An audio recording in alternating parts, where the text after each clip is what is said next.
Alright, so there's a chicken outside. I don't know if you can hear that, probably you can. That's a fantastic start to the stream. We're a day late. I was supposed to be streaming yesterday. Obviously, I did not. So we're here today. And we're still not doing the thing that I said we were going to be doing, because we might never be doing that, because I keep just pushing it off because I really don't feel like doing it. I did do a little bit of UV unwrapping on my own today, during like today, just to get ready for texturing the upcoming boss fights that we're going to be working on. But I decided that I actually wanted to do some programming stuff today instead, because that's less scary than doing texture stuff. That's pretty much what it comes down to. So I did a poll in the Discord to see whether or not you guys also wanted that, and to nobody's surprise, you guys also wanted that. So here we are. I've been working on setting up a twin stick shooter level for the game. Again, if you've not been here before or you've forgotten, every dungeon is supposed to have like a bit of a pace breaker where you just play an entirely different genre for a bit, right? And for one of the dungeons, I'm not entirely sure which one yet, but we'll figure that out. It's going to be a twin stick shooter because I say so. That's the only reason you really need. But for a twin stick shooter, there's gonna be a lot of bullets flying all over the screen. I'm going to be like, with maybe like an upgrade or two, I'm going to be like shooting upwards of like maybe like 8 or 10 bullets a second. Enemies are going to be shooting bullets, so it's entirely feasible that within 1 second we might have like 30 new bullets enter the screen, and then also a couple of seconds later 30 new bullets within a second get destroyed. And Unreal is going to hate me if I tell the garbage collector to go collect garbage on like 1,000 bullets that have been spawned since the last garbage collection cycle. To be 1,000% honest with you, sometimes it's already like got a little bit of a peak with the way I have like my general gameplay setup when it does a garbage collection cycle. So I'm like a little bit sloppy with that as is, with like normal projectiles and that kind of stuff. For this, it's definitely going to need to have some sort of object pulling. Where is my cursor? Oh, I'm playing the game, that makes sense. It's definitely going to need some sort of object pooling solution. Which shouldn't be that difficult, all things considered, to set up. I'm just setting up my chats real quick so that I can see both of them on top of each other easily. And I might as well get rid of that one there. Okay, there we go. I've been thinking about how I'm going to set this up, because I've been thinking about like this a good thing to make a video on anyway, right? Like, just don't mindlessly spawn thousands of things that you're going to be destroying almost instantly anyway, and do that like over and over and over again. And I've like done, I haven't physically done that before. I'm going to be like 1,000% real with you. I know the concepts and like the patterns behind it, but I've been thinking about the like actual implementation of how am I going to do it. Am I going to like deal with this somehow through like a singular actor? Am I going to have like one giant pool that I pull from, or am I going to move things back and forth between like a pool of availability and non-availability? And that, I just don't know for sure. Mostly that last one, actually. I was talking to ChatGPT about this very thing, just to have like a little bit of brainstorming going on, right? So let's just ask it that last question, because I haven't gone around to it. Maybe it'll give me like some inspiration. Is it better to have one array and loop over it to find a free instance, or should I have 2 arrays, one for free instances and one for used? instances in use, or maybe not even an array for instances in use, just have an array that holds all three objects that get added and or removed from said array as they become deactivated or activated. Does that add more overhead than looping over the whole thing? Because I can imagine if you're constantly like adding or removing, even if it's just pointers to an array, that might actually end up like being more of an issue than looping over that entire array. Because if it's just like a list of pointers, you can loop over that very quickly and just like get a bool from each one of them. I imagine that that's fairly fast. You have one array holding all the buttons, active and inactive. When you need a bullet, you loop through the array to find an inactive one. When bullets are activated or deactivated, you toggle the state so they don't change the position in the array. So yeah, that's the thing, right? Because that way they don't like rearrange themselves in memory constantly. I imagine that that's going to be where the like huge upside of that method comes in. It's simple. You only need to manage one array. I don't really mind managing more than one array if that ends up like being better. Potential overhead on large arrays requires manual state management. Uncertainty with array growth. When is this okay? The number of bullets is relatively small, less than a couple hundred. It's probably going to be only a couple of hundred, to be fair. The overhead of looping through an array is likely negligible. That's fair. If you plan to use a limited number of bullets and don't expect to spawn a high rate in a short time. 2 arrays, free and in use. It says one holds 3 bullets, the other one in use one. So when a bullet is fired, you move it from one to the other. Faster lookup, you immediately have access to 3 bullets without having to loop over an entire array. Yeah, so that's good. More predictable performance, no need to loop through a large array. More complex management, 2 arrays to be maintained, potential fragmentation if frequency, yeah. Option 3, 1 array with 3 instances and no in-use array.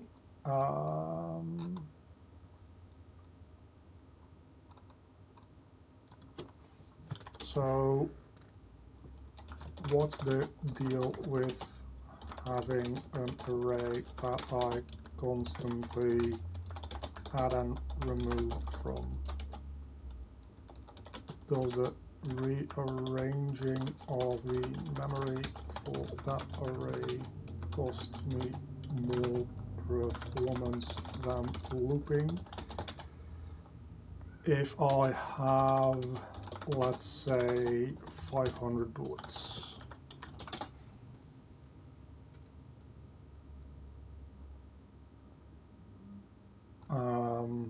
Because it might, and I kind of want to like be sure that I don't mess this up.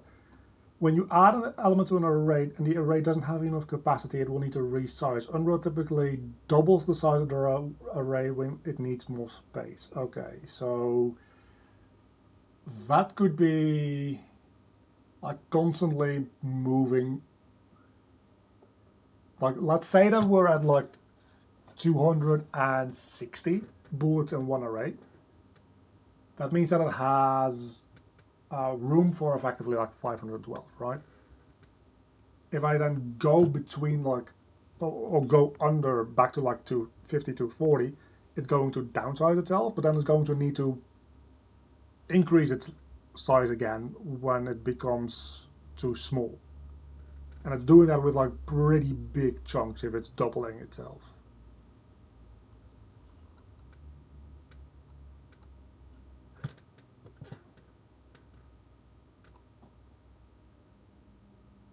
And when you remove an element, the array shifts all other elements to fill that gap.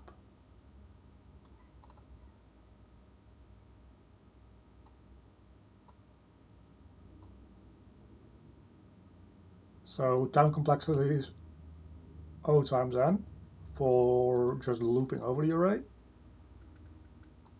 And it doesn't give me time complexity for adding removing, because of course, what would it?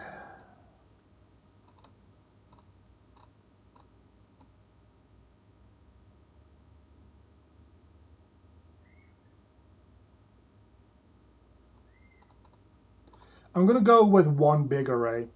I think that's going to be... Or am I? I can't really decide. It does say that you can pre-allocate memory, so that it like keeps that like just for you to use. Still going to be shifting that stuff around when I remove though, which is... Let's just Google Unreal Object pulling looping through arrays or having two arrays. I don't know. Does anybody...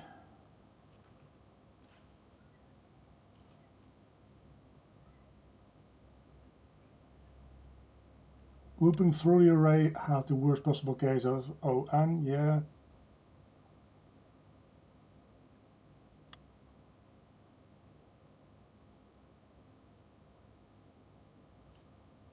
This is for Unity, but it's like kind of the same deal, right? So, what this person says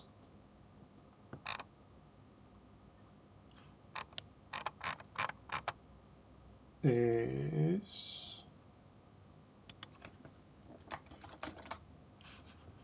that's what I saw on Google.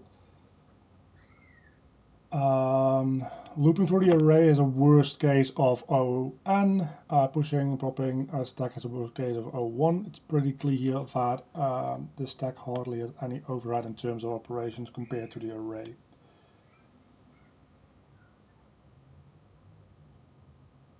So that's the idea, right? And technically, if you like want to super optimize that, I guess what you can do is you can like, if you have like your array, right? This is your array.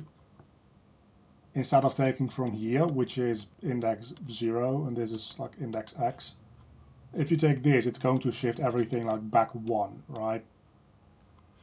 So I guess if you just get last index and you try to get from the end of the array, that's probably technically even faster.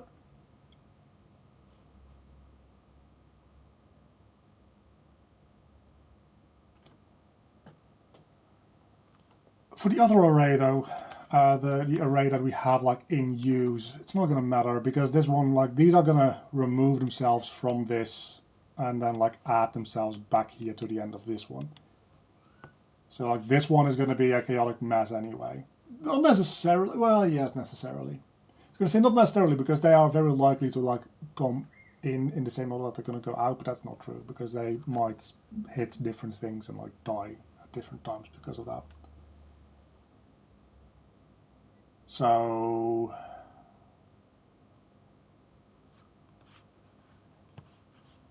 yeah, when did you start working on your game? That's a fantastic question. That's got to be like about 2 years ago by now. It started kind of weirdly. It started as a project in Unity to just like kind of familiarize myself more with the engine, and then I started to like build that into like a game that I actually wanted to make. And I decided I don't want to really use Unity anymore, even before all the Unity like disaster last year. So I moved it all back over to Unreal Engine. So it's kind of depending on when you start counting. Could be like a year ago, year and a half, like 2 years, a little over 2 years. Yeah, so looping through array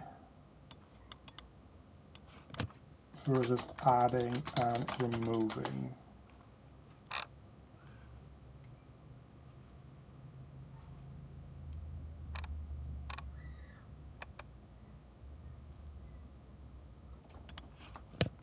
I guess we have... What is a set? What's the difference between a set and an array?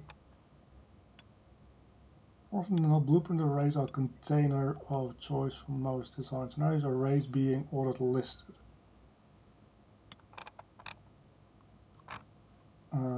Developers contain both ordered and flexible.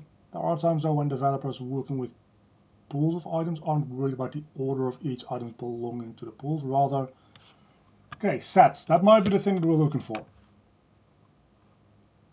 Yeah, I do pretty much all of my modeling and art and everything by myself.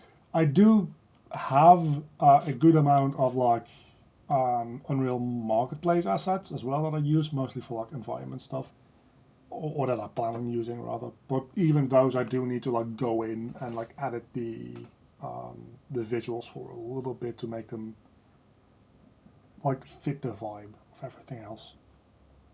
Anyway, they might be concerned with the uniqueness of items belonging to the pools that they're drawing data from. This is where Blueprint Set can help in the end of this guide. So is this kind of like...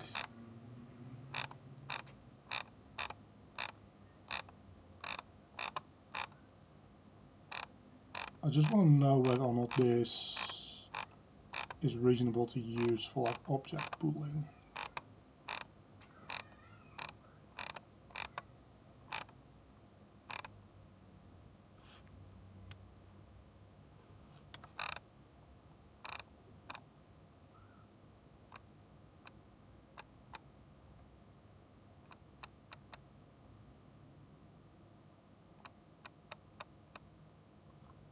I don't think it will be, because I think you get these by like...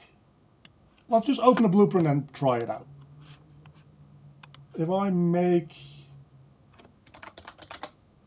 Let's make them just basic actor references for now. Let's just see how this like exactly works. If I make this as sets, what does that look like?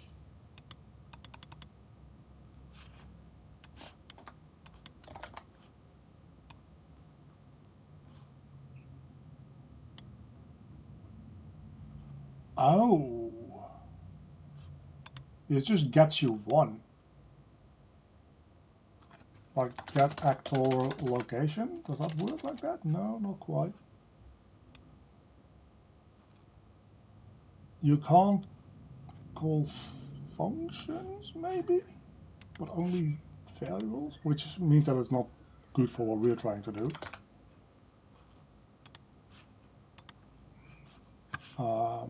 But that still is interesting.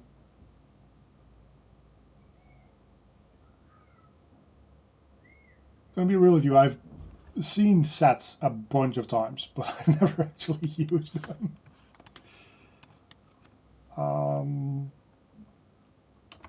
Character movement component, you can get that, and there's a bunch of functions that we can use on this. So like,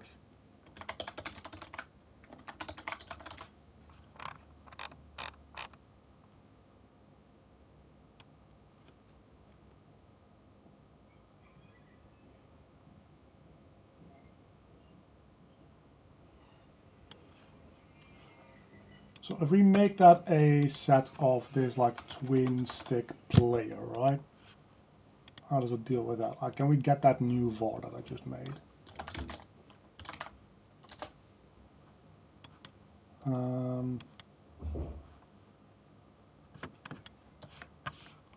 So I don't think that this is what we really want.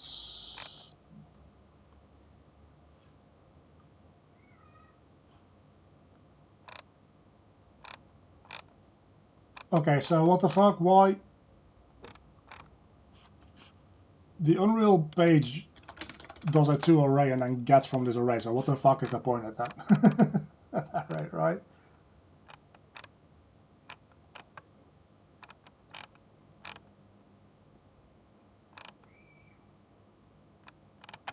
I guess this to array, because this is not necessarily ordered, the array is gonna be different every single time?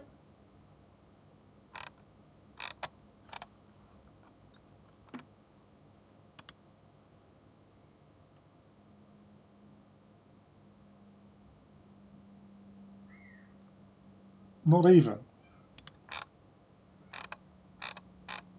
Yeah, I don't really get what the point of these sets is, I'm going to be real with you. This seems kind of...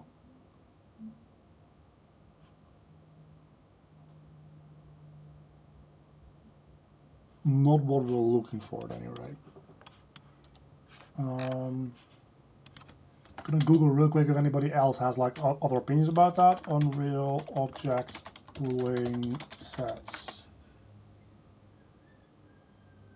Sets only hold a list of unique objects like keys in a team app. So that's kind of just what's going on. It's just... okay. Because I did notice that I couldn't add more than one. So it's just a map without values. Which I guess is valid, but... I just wanted to make sure that I'm like exploring this. It doesn't seem like this is what we want to do, like at all. So yeah, we're gonna like not use that.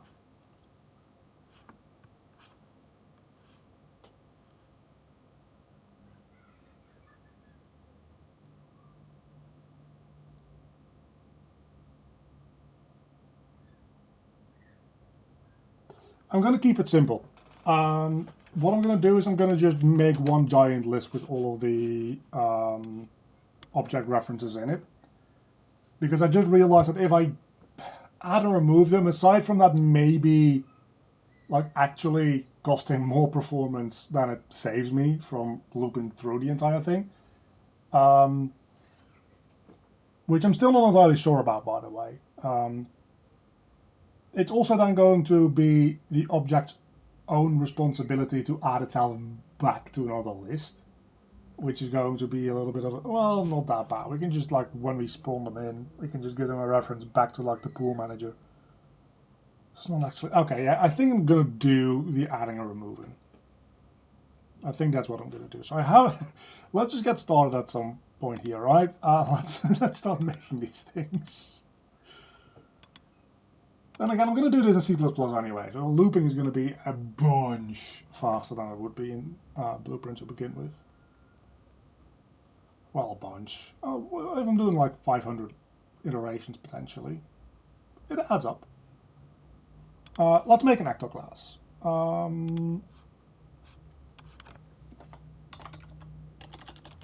Bullet Pool Manager.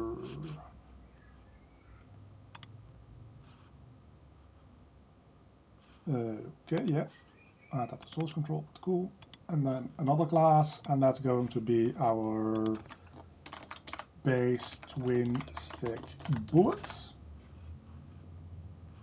And I guess it's not going to be a base because we're just going to be spawning a bunch of these, and then the difference between them is going to all exist on this one class.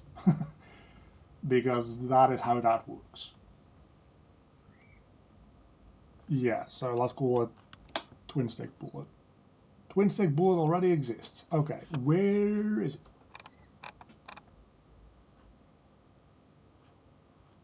Surely that should be in the twin stick folder. Oh, it might be an enemy.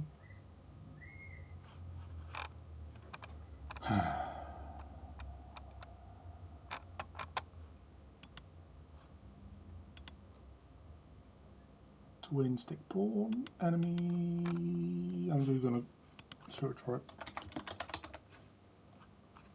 Searching takes a while. Oh, twin stick bullet. I am an idiot. It's literally in the folder I was already looking at. So twin stick bullet, there we go. Has a mesh, has a sphere, has a movement component. Fantastic. Okay. So, pool manager. Guess we make this public. A T array of U twin, not U, a twin stick bullets. For declaration is fine. Bullet pool. Let's call it free bullet pool. It might eventually be nice to also have a pool of bullets that are currently in use if that becomes like at all relevant. That should be fairly easy to add. We're just going to be using this free bullet pool for now. And then I guess the bullets will have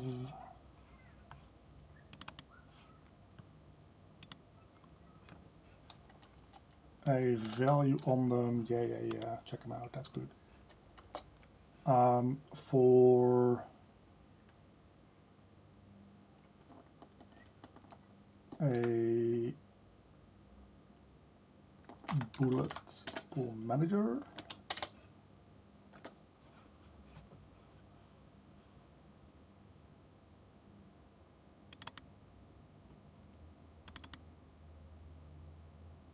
Because it needs to be able to reference back to if it's going to be like dealing with that all the time. Let's see what it does with this. I guess it makes sense to make this a member variable, actually. Yeah, let's do that. Let's actually make it a U property even. Add it anywhere. Blueprint read write, why not? Float bullet pool size.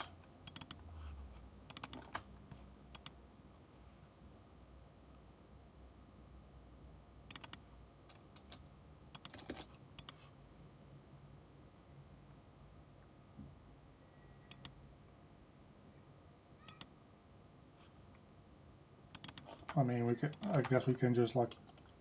No, that does actually need to be probably a blueprint thing. So let's make that a U property. Added. Let's do default only for this one. And that'll be a subclass. That's entirely correct. Because I want to do it. I want to spawn in a blueprint class because it's going to have like a particle system by default and that kind of stuff. And actually, does that matter? No, that doesn't matter because I'm going to be setting those when I activate them. Aren't I? Yeah. Yeah, so I don't even need to like actually spawn in a blueprint version of this. I can just spawn in the C++ class and I'm going to need to like update all those values anyway, as I shoot them. So yeah, we can very much just get the like static class from this. How do you get that again? Just like static class like that.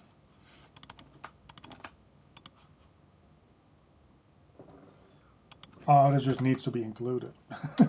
That makes sense. So, do we need this? Yeah, if you don't spawn a subclass, you can just do it like this. Okay. But I probably want to... I was going to say I probably want to spawn these deferred, but I don't even think I need to do that, to be honest with you, because I can just... First and foremost, why is this a problem?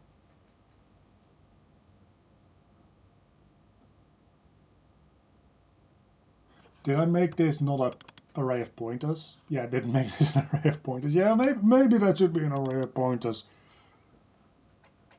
So yeah, and then in the bullets, we just set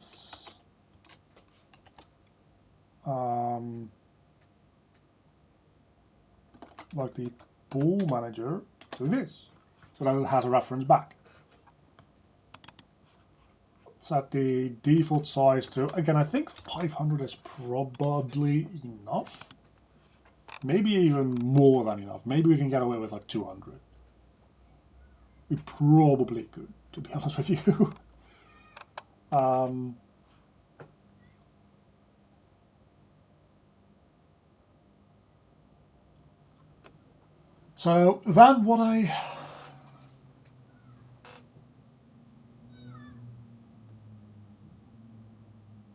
So then what do I do, right?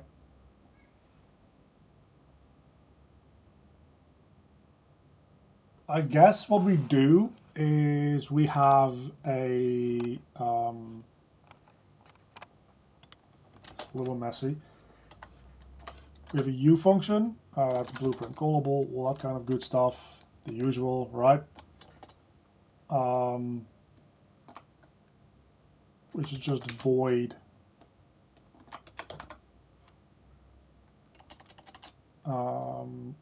set bullets active. And I think what I want to take in there is I think I'm going to make a struct for this. So if I make a uStruct, blueprint type, all that kind of good stuff.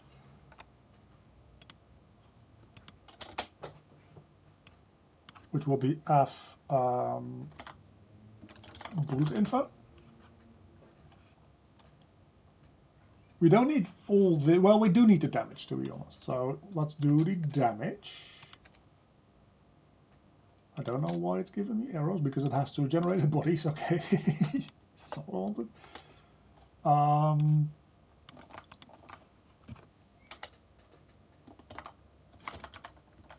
It'll have a static mesh pointer for the mesh, and then also we'll just send through a Niagara system for the bullet effect, because that's effectively everything we have, right? I guess we also have like a radius for it and a speed we want to set. So float speed and float radius. I don't know if I'm going to want to set a lifetime on an individual bullet like type basis. I don't think I necessarily like want or need to do that. And we can just make a data table off of this and just like feed in a data table row for the different types of bullets. Now, this doesn't allow for bullets that have like particularly unique interactions or behavior. We're making a quick little like page breaker. We're not making a full-on twin stick shooter. But what I'm thinking about is like, if I think twin stick shooter, like one of the first games that comes to mind is of course The Binding of Isaac, where you have like, you have these like shots that like curve in a weird way and then explode when they hit the ground, right? Which are like fundamentally very different from normal bullets in that game. So I would assume that those wouldn't be pulled from the same pool. They might not even be getting pulled all together when you have like those, to be honest. I don't know.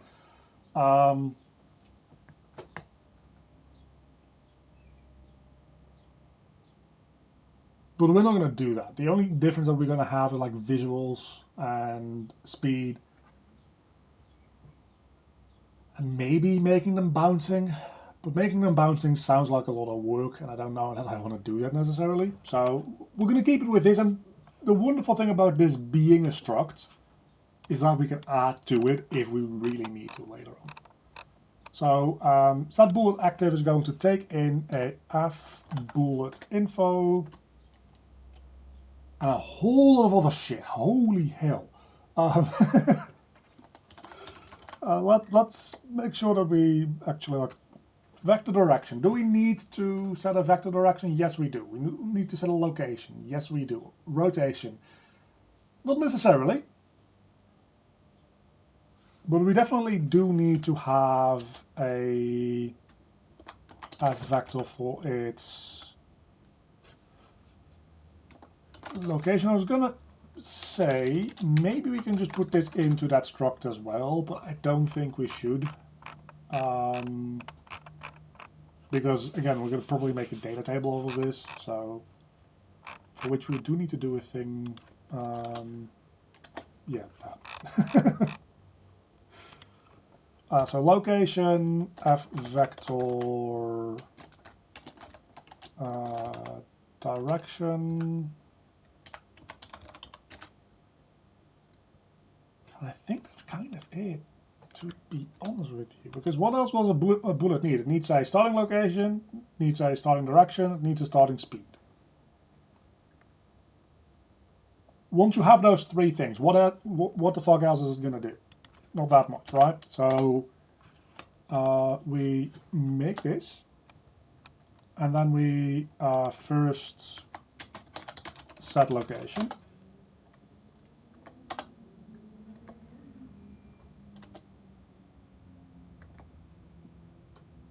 I guess we don't really need a direction as much as we do need a rotation. That is true. So maybe what we do instead is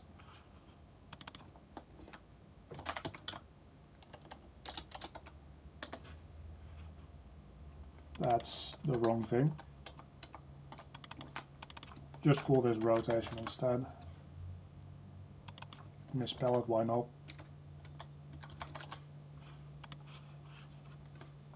I think making this rotation does make more sense at the end of the day.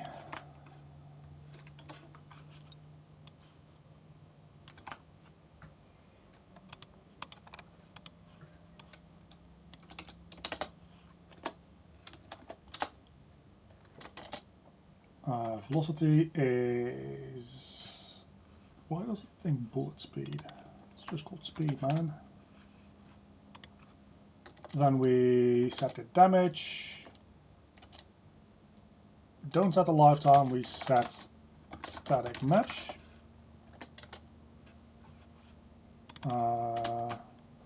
Bullet mesh. Copilot's kind of dropping it.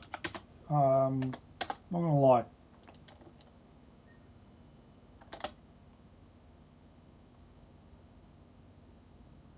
Not even kind of close, no. But that might be because I messed something up, because that seems like it's kind of weird. Oh, this doesn't even have a Niagara. Why did I think it had a Niagara effect? Probably because it should have a Niagara effect, to be 100% honest with you. Let's make a Niagara component just in case. Some of them are probably going to be VFX, some of them are probably going to be meshes. It's going to be a little of both, I imagine.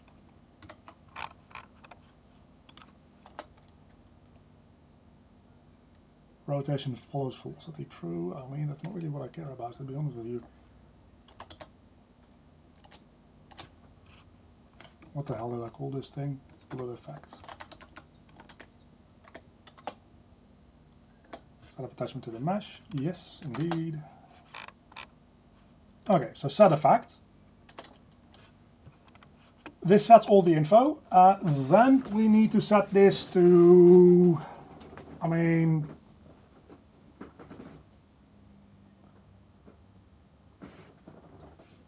I guess we need to do a couple of things, because by default this thing definitely needs to like not be ticking, right? Because otherwise that's gonna do some stuff. So we we set ticking to true.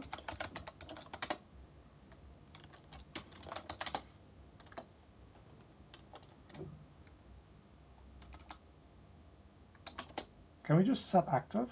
I guess set active hidden in game kind of just does that, right? So we set him not hidden in game.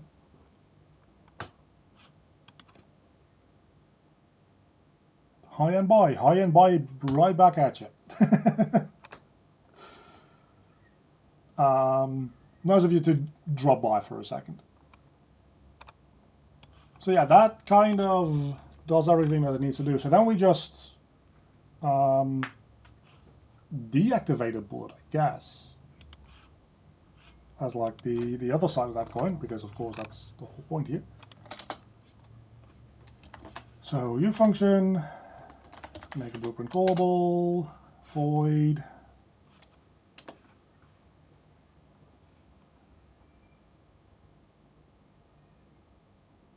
I'm still going to make this in the CPP file, even though it's such a simple function, because otherwise I'm going to lose it.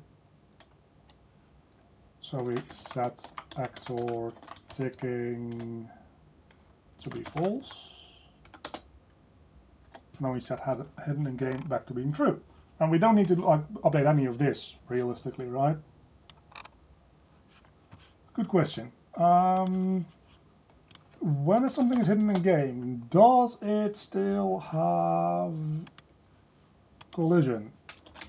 In Unreal, when I set actor hidden in game, can it still generate overlap events? We're gonna find out, but I just wanna... It does not disable collision.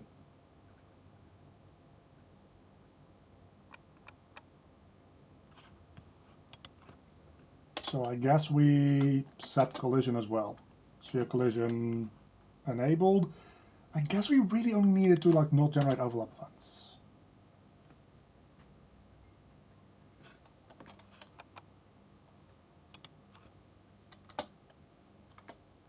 But we can also just like disable it entirely just to be sure. I think that's safer. I think that's going to be safer.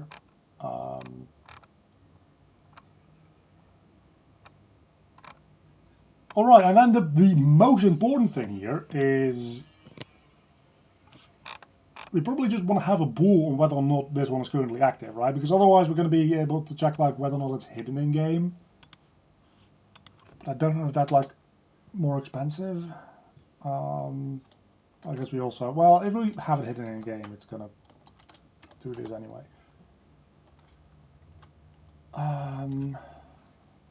So let's just get actor hidden. Get hidden. Is that the thing we can even do? Is that not a value you can get? Oh, that's like honestly surprising. Did not expect that. But I guess we just make a U property. That's blueprint. Let's make it read write. Bool B is active. And at the very end here we set B is active to true. And we set B is active to being false. So now we have a way to sample whether or not this doesn't need to have a tick event. Frankly, it doesn't even need to have a begin play event. For now, it just needs to have this and that, and then it'll have a overlap event, I'm sure, eventually as well.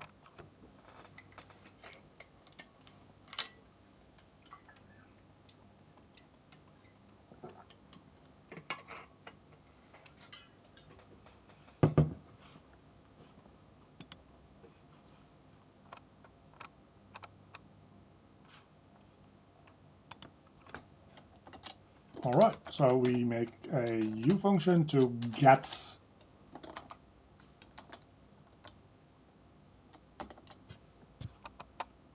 bullets from pool, exactly, and that's just going to, no, I need to start it for you, do I need to? It does have an is hidden, what the fuck is this highlighting? It's gonna sort itself out surely in a moment. So get a bullet from the bullet pool. Well, no, because we're going to do this differently, right? So we literally just...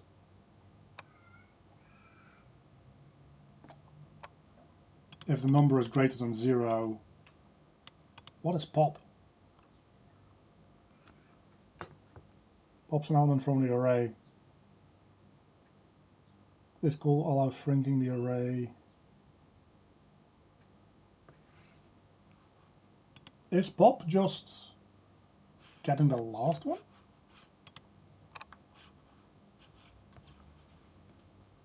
Never seen that function before. I'm gonna be real with you.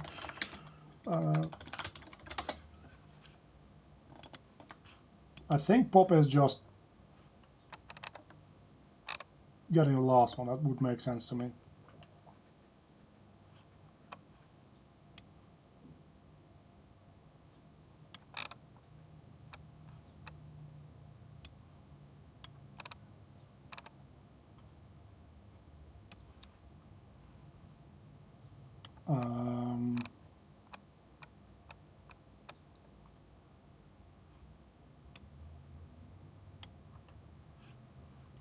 Since I'm doing this in C++ anyway, actually, I might as well just... for like memory size, we can like reserve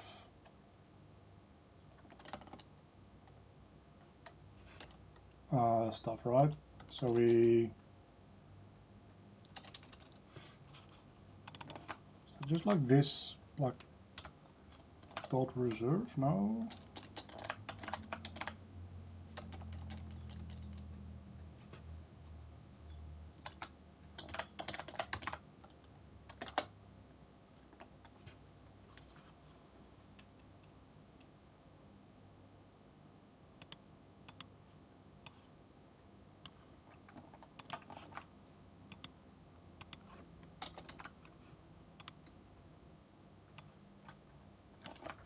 That should mean that it always keeps like room for the maximum amount, which will be nice.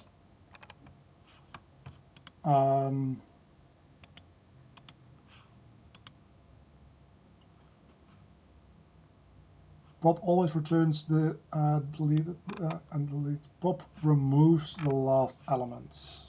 Okay, that's what I wanted to know.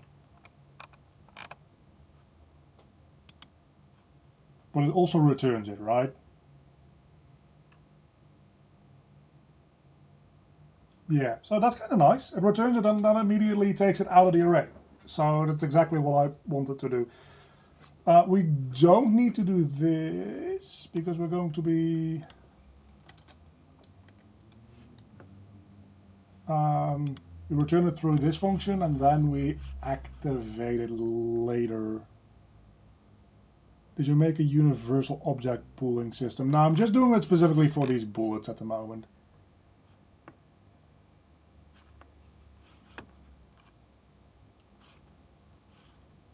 I wouldn't even be sure how to start doing with like a universal object system because how would you do?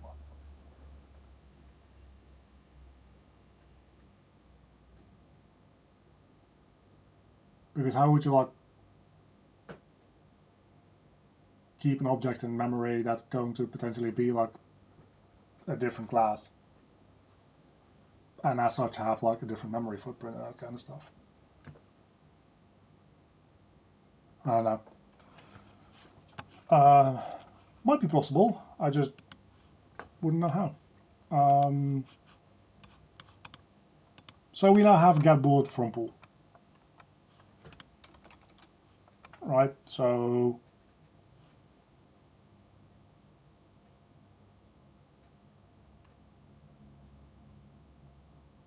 yeah, you could make a base class for generic pooled object, but that has like some other potential like limitations.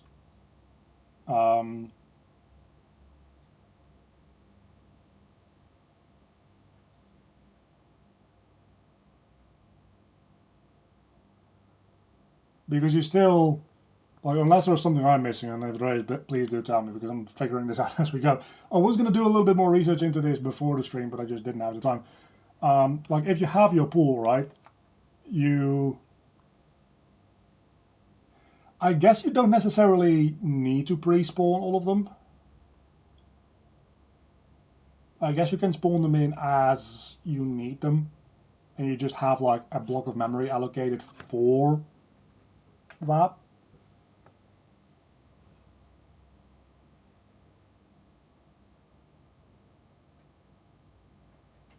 Or you just like, you can also maybe like spawn in a handful of like one type and then a handful of like another type and then a handful of yet another type.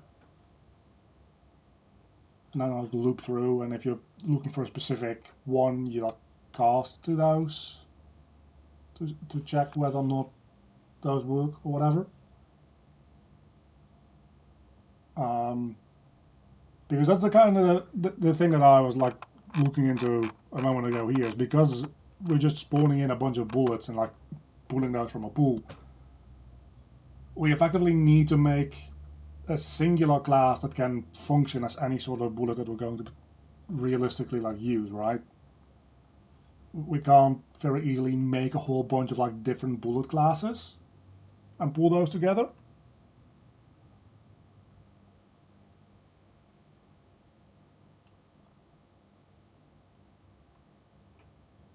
I mean, you don't need a real reference to the actual proper class, do you? I mean, depending on what you want.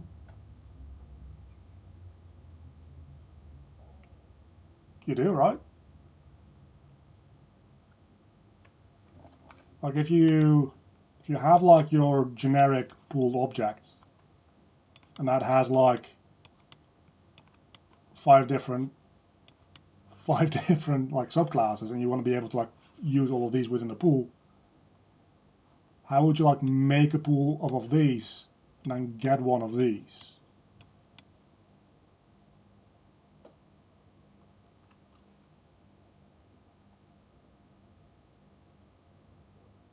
Unless you are indeed just like spawning, like let's say 100 of these and 100 of these and 100 of these and 100 of these and 100 of these, and then just storing them all within one pool array, so that you have one array to like access if you just need like any of them, but then have like separate functions to maybe like get specific ones.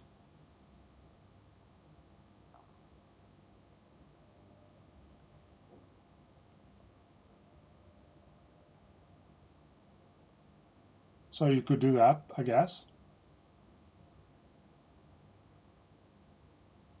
Yeah, you could do that. But at that point, I don't really see the use, personally, of pulling them all together into one giant pool, because wouldn't you always want, like, one of these?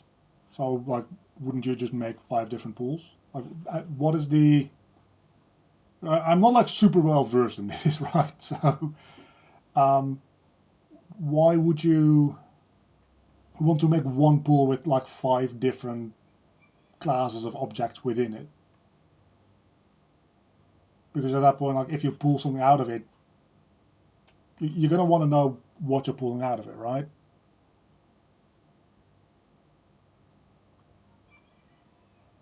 Maybe make an instance manager for each pool that you want to make. I guess that could like get a little bloated.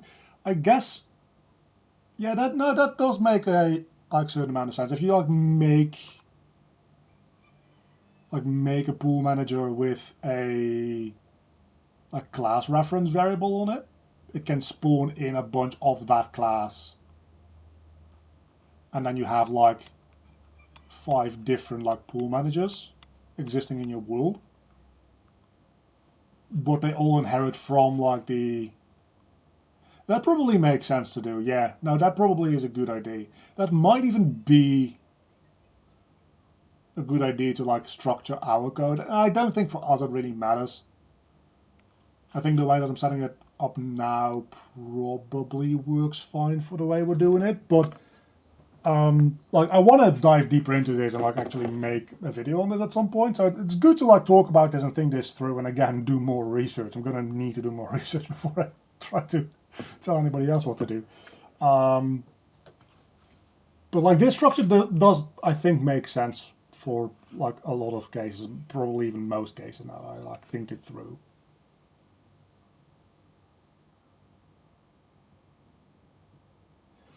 So yeah, that's kind of what I'm doing, I think, is I effectively just have this one object. It's a very small scale version of it, right? So I essentially have this one object that's just twin stick bullets. This is the pool manager I'm wanting to. I just have this twin stick bullet that has like a sphere, collider, a static mesh, some movement components, and a particle effect on it. And now whenever I activate it, I just pass in a struct of the information that is going to like get updated too. So if I wanted to be a different type of bullet with like a different speed and a different radius and a different look, I'm just going to pass that in as I activate them, instead of making all of those their own separate classes. I think for my use case right now, that probably makes the most sense. But I also, like, instead of just spawning in with my pool manager, what I'm doing right now, right? That's the wrong thing. That's still the wrong shortcut.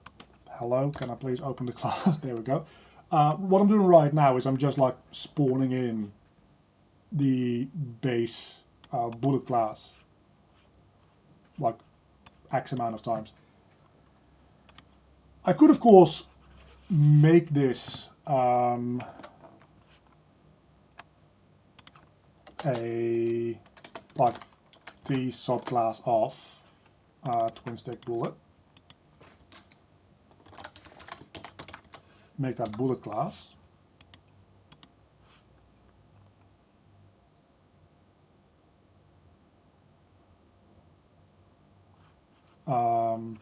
And then just spawn in bullet class, and then I can instance like this pool a handful of times with different bullet class references. Like that is the idea that we just like discussed a moment ago, which came from, I think, like Jonathan said that, right? Maybe was it NetGuard? One of you. And now I can have like 10 different objects in the world that all like are responsible for keeping their own pool, but I still have like all of the like base functionality for like creating those pools in like one manager class. And then potentially we could even like make a class that manages those managers, so you can still like just request a certain type of bullet, and then that manager requests a bullet from the pool that corresponds to that. So you still can have a central point to like request a new bullet from.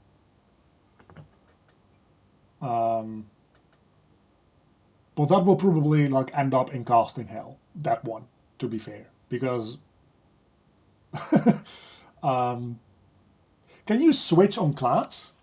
Is that a thing you can do? Hold on, can you do that? Like, can we do switch? I always forget the like syntax for switch statements because I never use them. Let's just ask ChatGPT real quick. C++ switch statement. It's really like kind of weird, right? So it's switch expression and value. So I guess we can like get like static class, because if you can switch it, it's effectively still casting hell, but it's a little bit better organized, right?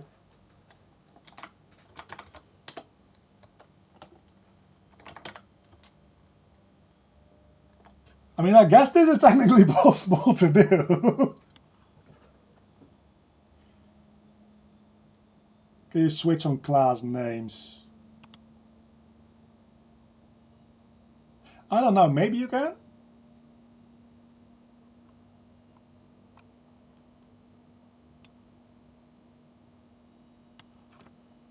I guess what you could actually do is you could have a variable for your bullet class, get class, there you go. And you could compare those to all these static classes and then make it return one based on a handful of different... This is all stuff that I'm not going to do because I don't need it to be that flexible. But yeah, I guess that is a thing that you could do, is just have a switch statement with all the potential classes in it.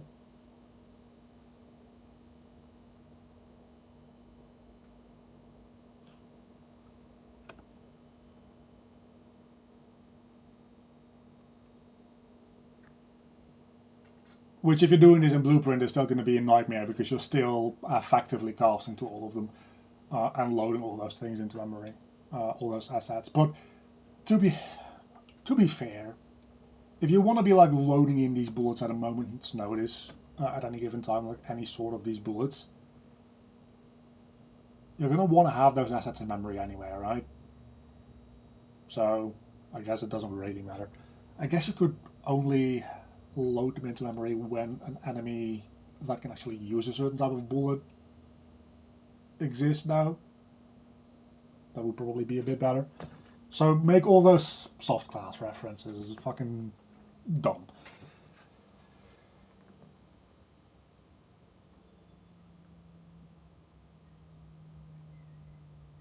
You can avoid casting by making an actor component which does this for you and then just put it under any actor.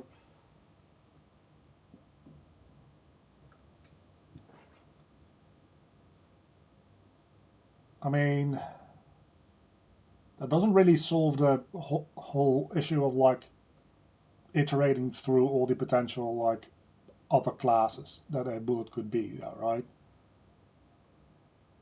Because you're still going to need to check if you're like requesting a certain type of bullet, you want to get a reference to that certain type of bullet from a pool of that bullet.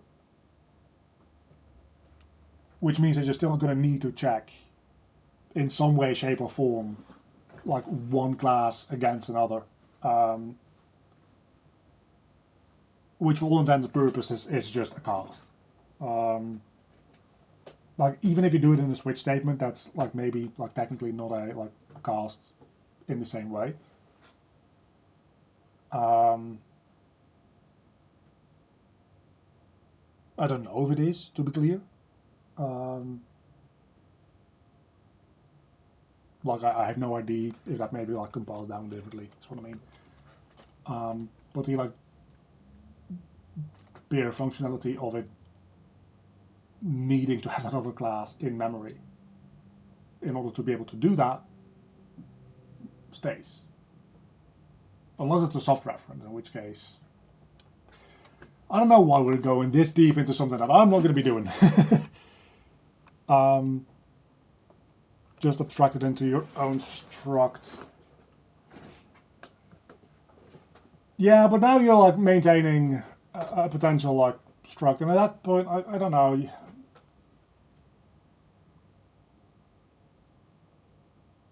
You could also you could like make that an enum and switch on the enum instead, and then like only load the relevant stuff. Yeah, that's probably a better way to do it.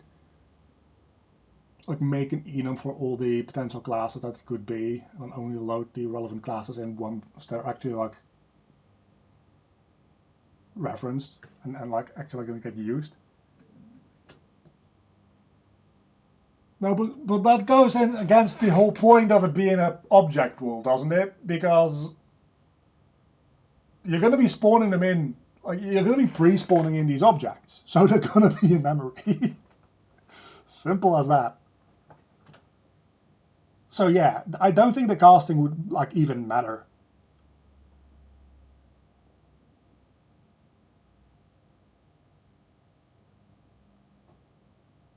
String identifier for a pool unique ID. You probably want to make that a GUID instead of a string, but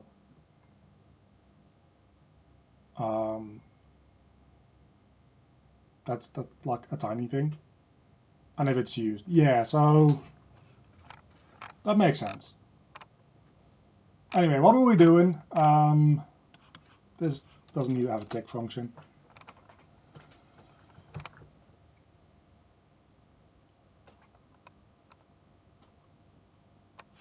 I entirely forgot like what stage of this like whole thing we were in, to be honest with you. So we're just gonna go through and see where we were.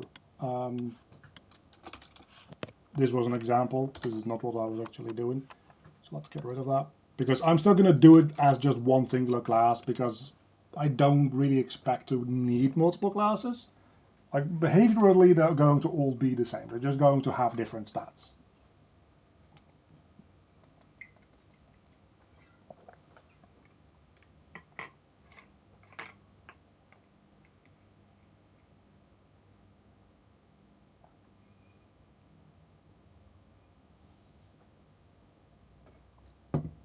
It's a friendly idea I could call it like bullet projectile. I mean that is nice. If you're not like constantly doing like a lot of string compares, it's not that big of a deal. So that's probably fine. But generally like strings aren't like ideal for storing identifiers because they're fairly expensive to like compare. And if you're like iterating over an array of a bunch of them, and you're like comparing those strings, like that's maybe not going to kill your performance, but like GUIDs are literally just like I think 3 or 4 integers back to back as like a memory size. But if a string is short enough, it isn't that expensive either comparatively, so it's probably fine.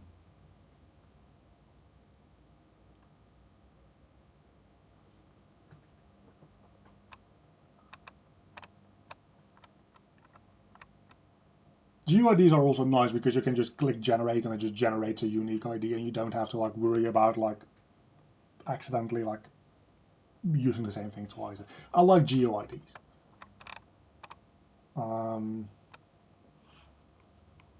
Okay, so let's just go all the way back to the start here. We have all of this. Let's make it spawn a bullet. Let's make our like actual character spawn a bullet, which is in the twin stick pawn. Presumably shoot bullets. I'm going to change this up a little bit as well. I want to have a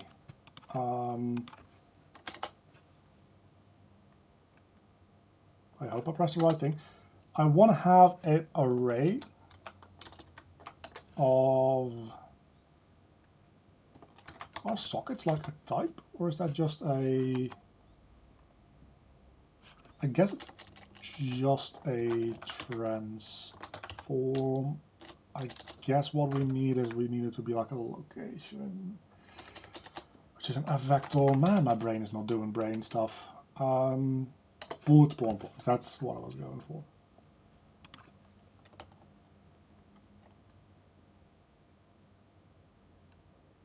But the thing is, I want that to be sockets. So, let's go back to the blueprint real quick and see if we have like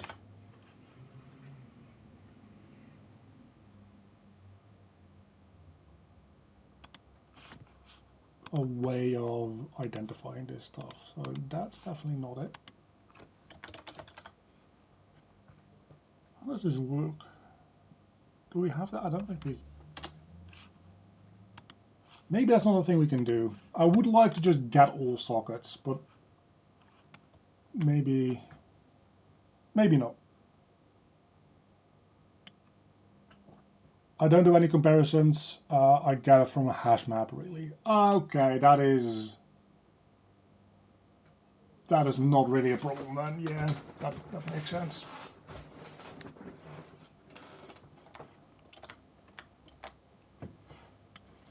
And it's a lot more human readable for you as a developer, so that's like a huge upside. Soccer manager, yeah. So what kind of like fucking weird ass structs are these? Yeah, that's the next thing that I was gonna do, is just like make an array of F names and get those. But I would very much like, because if you go back into here, right, we have like this sockets array that you can like pull off of. So if I make one more like static mesh, I can put this on a specific, if everything is saved, that is. I should be able to like, yeah, put this on this specific socket. I kind of would like to have this. That would be nice. But I guess it's like not entirely necessary. I can just make an array of F names, and that's probably going to be a lot easier. So let's do that. Just U property, edit defaults only.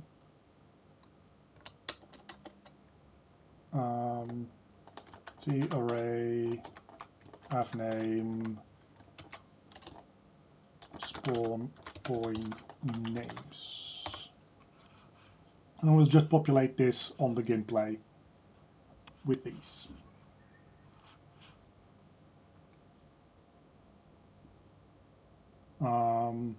For which that thing is going to need to be a static mesh, actually, which it's not at the moment. It's a little bit annoying.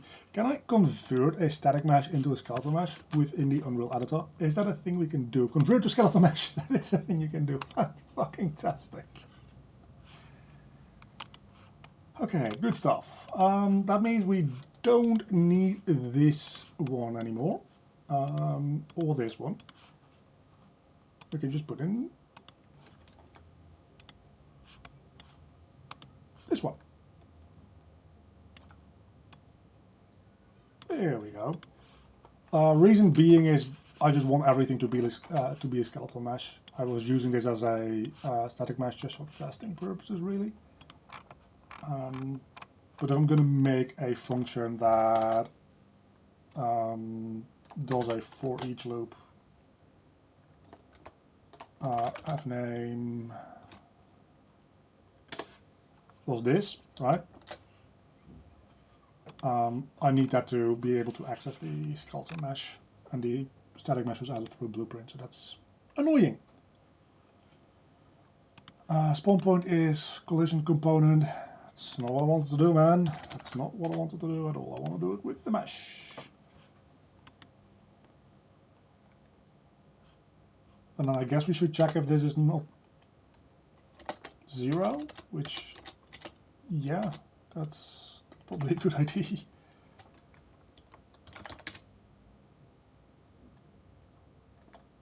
Can you check if the socket exists? I'm just going to check if the vector is... Oh, that's why it's fucking up. Okay, no, that's fair.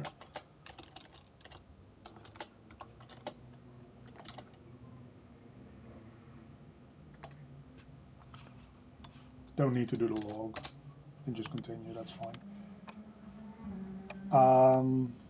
So, when we spawn a bullet, instead of spawning a bullet,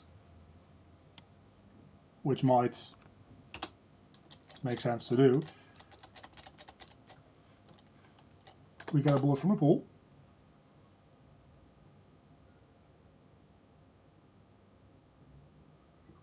Yeah, so that's not at all how that works, man.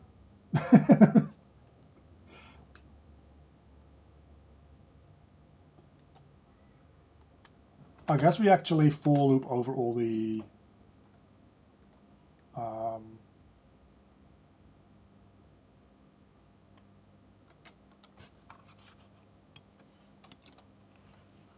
actually, does this get like the world location?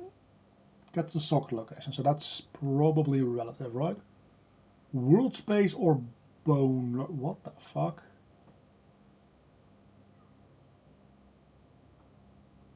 Oh, that's okay. Let's not store that then. If that gets us, let's not store that. We're just gonna do that like in real time, I guess.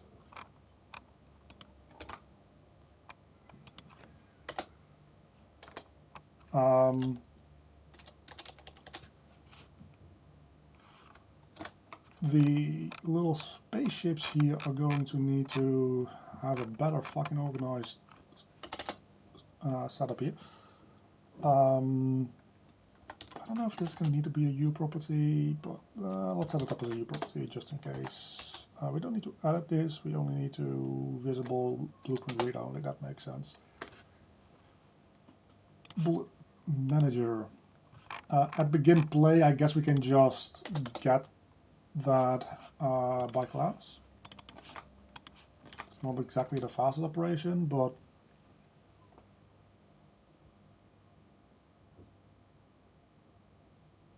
I mean, that's also a thing that we could do.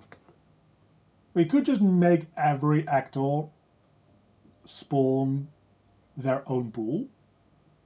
I was thinking of just having one like global pool. That's probably better to do, but it might be more scalable, honestly, for like multiple different actors to all have their own slightly smaller pools.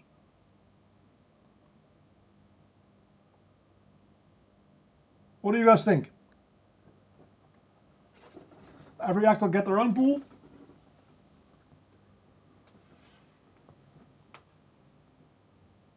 Or one global pool? I'm personally thinking just one global pool. Super pool. Yeah, that feels like it makes more sense, right? Which contains subpools. Yeah, I'm not going to do that now.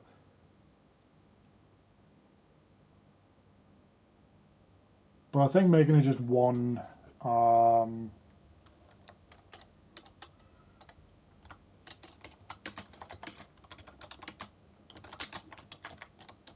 I think just making it get world spawn actor. I think it's a U gameplay statics thing.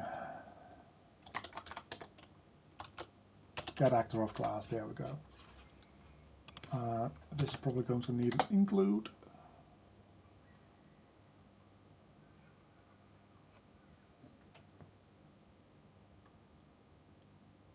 Yeah, it's going to be in like one level in the game, and that'll be it. I mean, it's enough for me to want to like do some type of object pooling for these bullets, because otherwise, as I said at the start of the stream, I think Unreal, like Epic, might actually send like assassins to me for absolutely ruining their garbage collection. But it doesn't need to be like super flexible or anything. It just needs to have the abilities for the player and a handful of AI agents to like just shoot. Get actor of class does not seem to exist. Unreal get actor of class.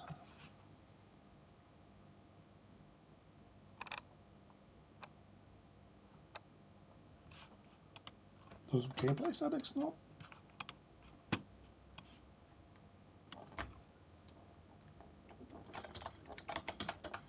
Get actor of class. Yeah, no, that does exist. What are your parameters? Get world. And then next up is pool manager static class. But that doesn't work that way. What we need is... Oh no, that does work that way, because that's how that works, yeah. And then what is that last one actually? Let me check. That's invalid, so I don't know why it wanted me to do that. That's just all that needs to be. This is not a... No, it is a pointer.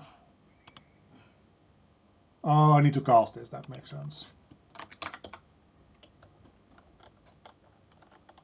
Cast it to... Pool manager.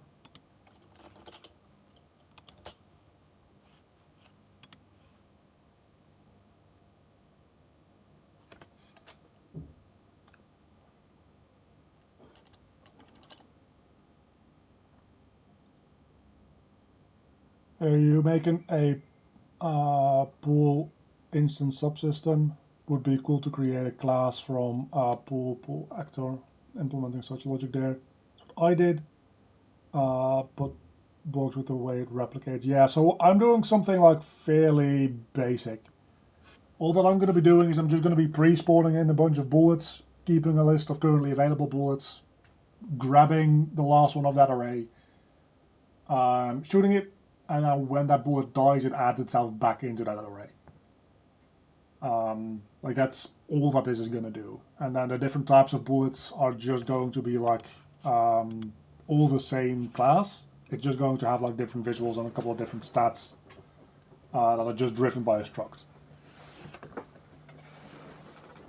Which is a fairly limited way of doing this, but it's as flexible as I need it to be right now, without it being over-engineered. So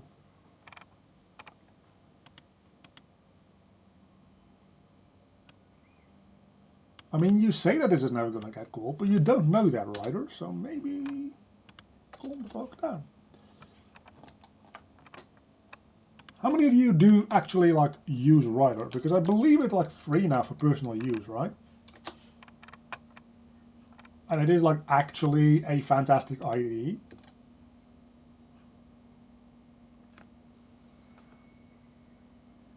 Just wanted to implement it for projectile ammo. Yeah, so that's like essentially you'd probably be able to do it the same way that I'm doing it. And I would imagine that this replicates relatively well. I don't know why. I definitely am using this. Oh no, I'm not.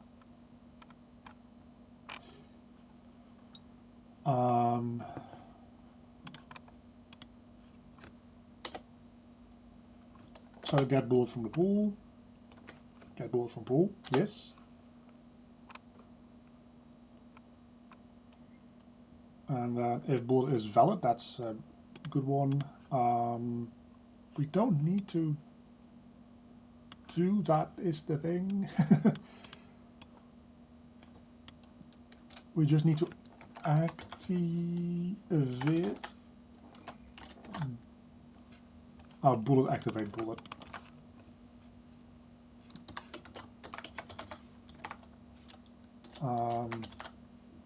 Set bullet active, that's what it is.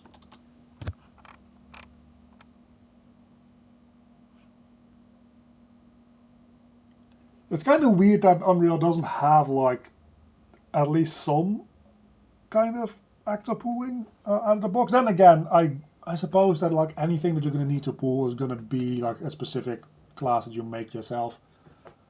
So also I'm not entirely sure how they would do that, because you come back to the same thing that we were talking about before, and that is like at some point you can't just make a pool of a bunch of actors and then like change their classes after they've spawned in, or after you like make the pool for them. For like a variety of different reasons, that's like not a great idea. And potential not even like possible. I mean, you can't really like update an object's class that I'm aware of. There might be like some weird hacky like very deep C++ thing that you could do, but I don't think so. So they could just make like generic actor pooling, but that's not actually like, gonna do anything for you. They could make like a at least somewhat usable pooling system where you can like give in a couple of classes and have it like spawn in those with a certain number. Effectively, just like making a pooling manager that just manages like effectively like giving a map of like classes and numbers for it to spawn and then being able to request them. That's a thing that they like definitely could provide you with. And I would like that to be the case, but I also do think that like this is one of those things where you're very quickly going to run up against needing to have some sort of custom implementation anyway.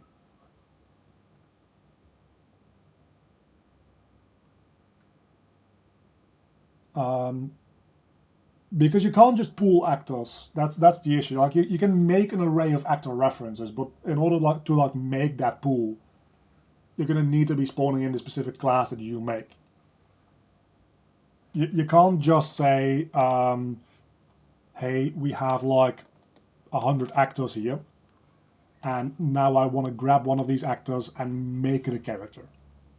It needs to be a character from the get-go in order for you to be able to get that character. So again, if you just have like a map of saying, hey, I want like X actor or X class 100 times and Y actor like 50 times or whatever, and it just like manages those pools for you, there's definitely like room for like a built-in system for them to do that.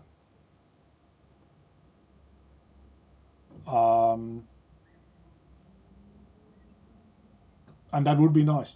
Like, I'm not going to disagree with that. That would be nice, because that would mean that I don't have to do any of what I'm doing right now.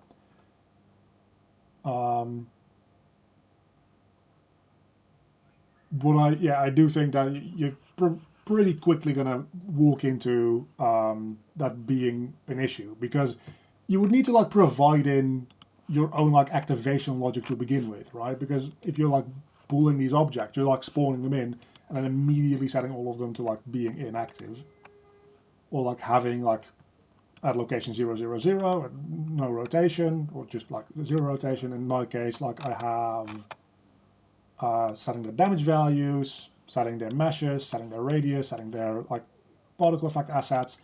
Like all of this is implementation that you need to do yourself anyway.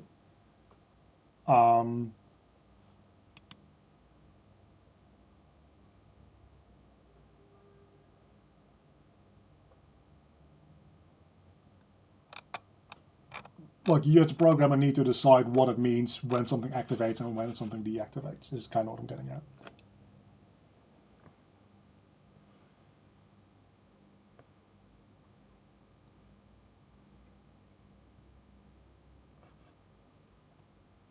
Yeah, I'm pulling them for bullets.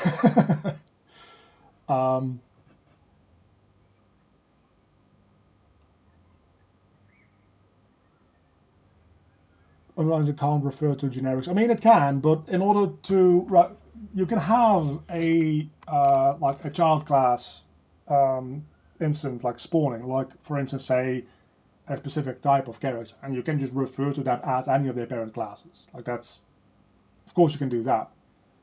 But if you're going to be pooling these things, what you need to do is there needs to be instances of those child classes.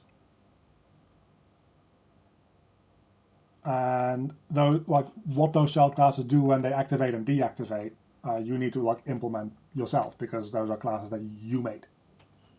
So, and that's what it's going to come down to, like 99% of the time anyway, I would imagine. So I don't really, beyond just having something that like gives you like an interface call for activating, deactivating, and like manages a map of, or, like uses a map to like create a bunch of like pre-spawns, and then deals with the like getting for you. There isn't that much that they can do for like providing you, I don't think, with pooling for your own custom classes, which is what you're gonna be pooling at the end of the day.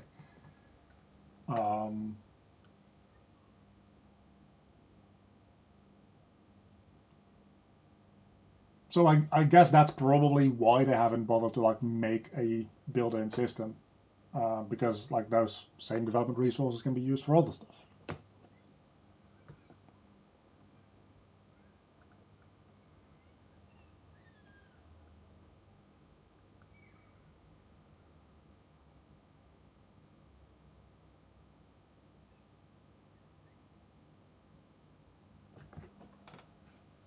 But again, far be it from me to say that I don't want this to be like a default thing that they provide you with, because it would be nice to have at least like the start of a system to like build off of, instead of like needing to build everything yourself. As always, like that's why we use an engine, right? Is because we want to use like tools that people have made, so that we don't need to make the same thing to like 20,000 times over and over and over again. So where the hell did I put my twin stick pawn? This one right here. So bullet activate. That's what we're going to do. Yeah. I guess we just make this the type of bullet that fires. So that's just a U property. Edit. I'm going to do this edit anywhere, and blueprint read write.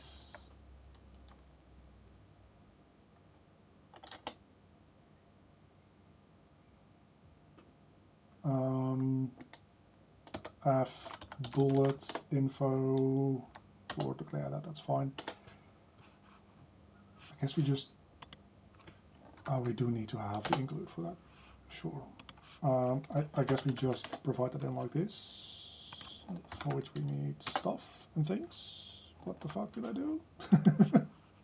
I did a thing, that's not what I wanted to do. Create member function, set bullet.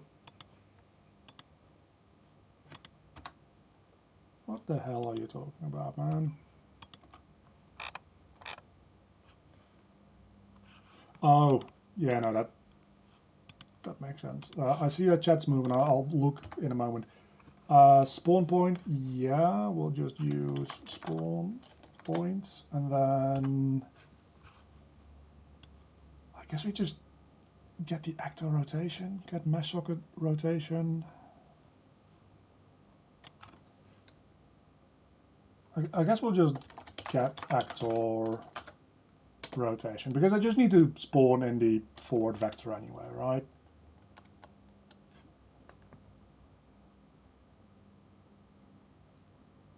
So what is an object pool? Yeah, so it's basically a ton of objects that you always have loaded in memory, like fair access. I'm bad at names, sorry.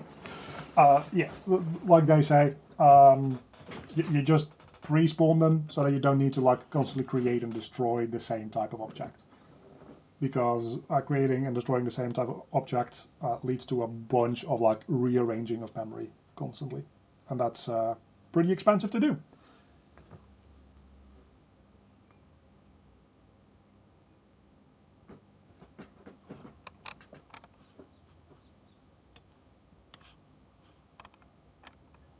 All that said, I think we have our bullets kind of working. Maybe. Because, okay, so what happens is we shoot a bullet, right? At which point it checks, hey, are we allowed to fire? If we're allowed to fire, we set our next time allowed to fire to a new value. Then we fall it over our spawn points. If we find spawn points that are not 0, we get a bullet from the pool. If that bullet is valid, we set it to being active, and then for now we're not going to set it to inactive yet. I just want to make sure that this is working with our provided in-bullet info at the spawn points that we're working with right now at the current active's rotation. So that's pretty much all that we do. Set bullet active just sets its location to the given location, yeah, and rotation. The movement velocity is going to be its speed times its forward vector. Damage is getting set from bullet info. The mesh is getting set from bullet info. The radius is getting set from the bullet info. The bullet's visual effects are getting set from the bullet info. It's going to get set to ticking, which it needs to be able to do for collision, I think, right? Can things with our tick collide? I don't think so. If so, we can maybe just keep ticking disabled to begin with. That would be nice. We make it visible in game, and then we set its collision to be enabled, and we set B is active to being true. I guess we actually, with the way that I've set this up, don't even need B is active. I think about it, because we're going to be like we're popping them off the array and then adding them back in anyway. So like this variable is not getting used.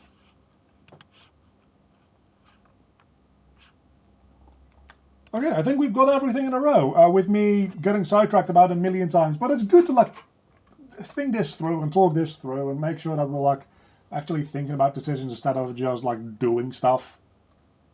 At least now we can pretend like we've thought about what we're doing. Hey, Epic, maybe don't make me update in the middle of a fucking stream. How about that? No, I don't want to update. Also, I've got like a whole bunch of syntax errors. What the fuck is going on?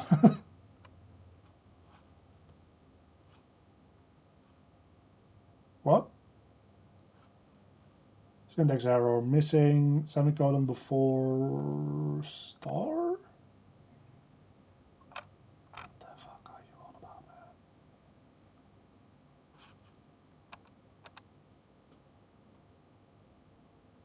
Bullet effect is not member of bullet info.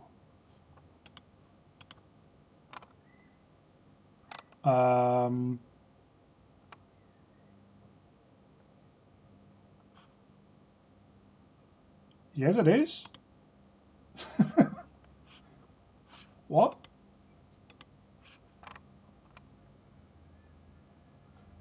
Huh?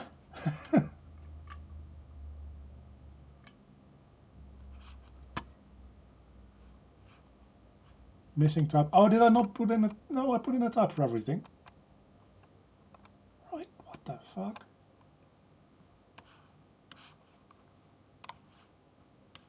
This is one of those things where I'm just like, I don't know, man. ChatGPT, tell me what the fuck I did wrong.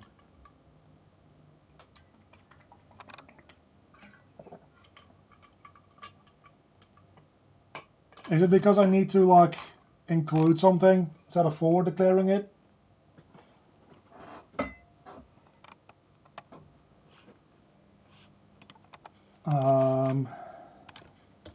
Here's the whole class. I don't want to look through this, man.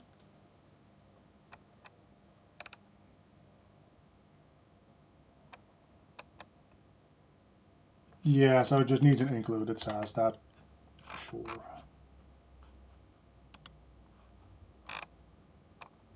I wonder why it's not giving me an error about that. Maybe we can just forward declare this still. That would be nice. I don't know if you can forward declare like that with structs. You should be able to.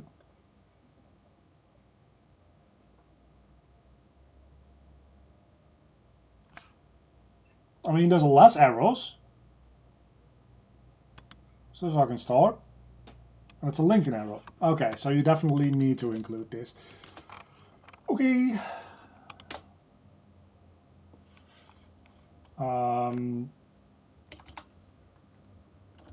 include Niagara components. Pretty please. Is that all? Isn't that in like a fancy place somewhere?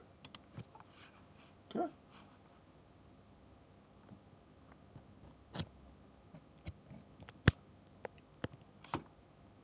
The outputs that I'm getting is from Copilot, from like GitHub, but I am using Writer, yeah, which I think is free for personal use. Like I think I just said that as well. Don't mind me, my brain is tired. I've been like coding all day before this as well, so I'm kind of like done. But I think it's free since a couple of months for like personal use, which is like business under a certain amount. I'm sure there's got to be like a definition for that they give. But yeah, it's kind of nice. And I also like in the description of all my videos, probably including this live stream, is like a should be a link to get the first 3 months free anyway. Not that that's very useful. I made that deal before they went like free for personal use.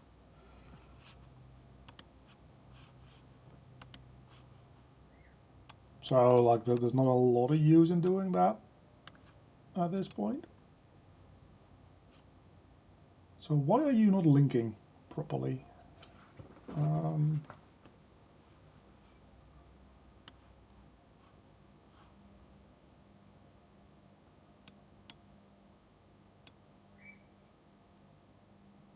Puma just tick float? What the fuck? I don't even have it. Oh, no, that makes sense. That does make sense, doesn't it? Because I still have...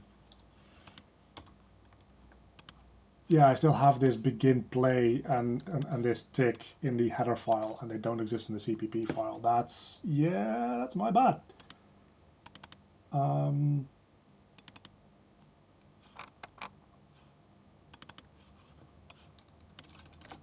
This is what I mean with my brain is kind of fried. Because that should not be an issue.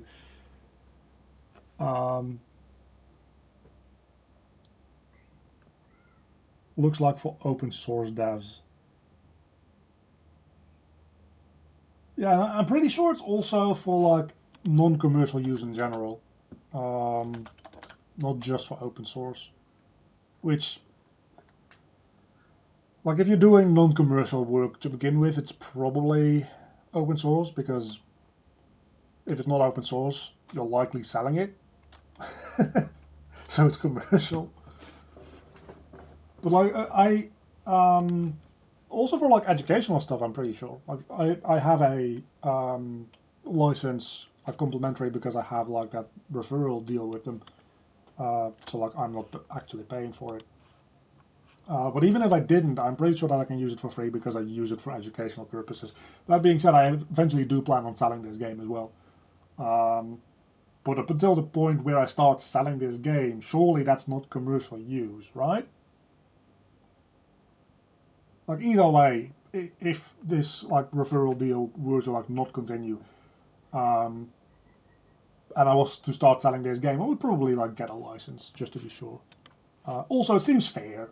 Like the main building tool, aside from Unreal Engine itself, that you make your game with. Like if I start selling the game and it like actually would sell well, I would also like make a decent donation to like the Blender Foundation, because I make literally all my art through Blender. So that seems kind of like fair to do, right? Because it's an entirely free tool. All that said, though, we should now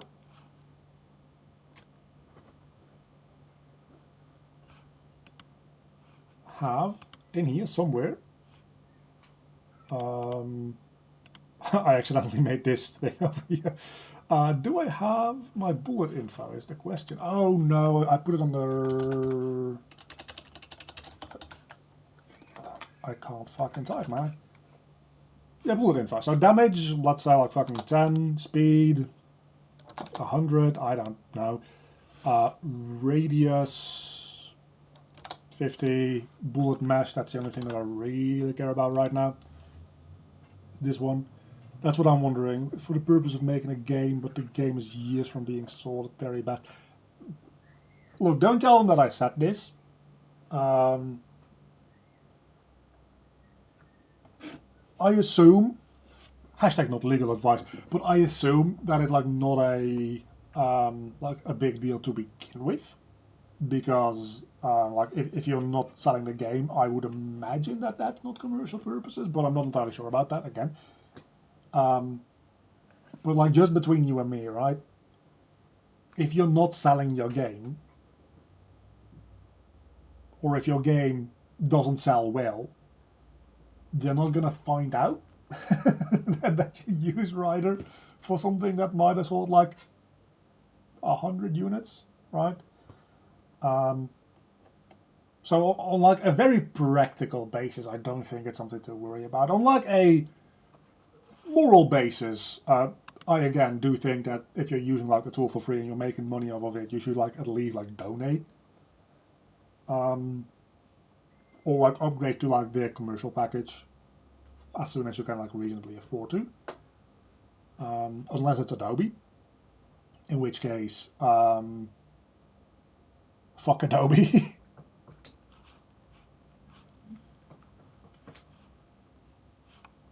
Okay, but we have this, so I think at this point,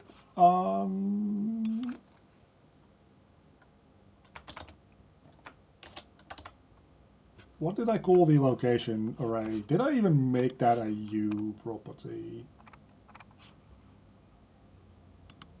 I'm not going to finish this today, am I? I am so scatterbrained.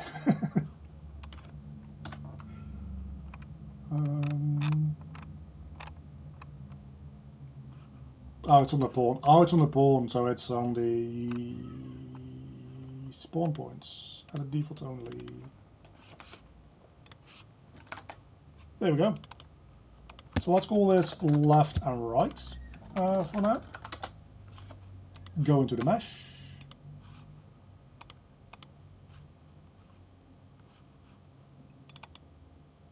Definitely makes sense to pay if you make money. Yeah, I do think that in general, like, where the fuck did the things go now? That's a static mesh. Or a skeleton mesh, rather. In here somewhere, sockets. Oh, it's on the skeleton, isn't it, now? Which I don't have a skeleton, so... Add sockets, left, and add sockets. Can't add a socket to a socket, that's... You know what, fair enough.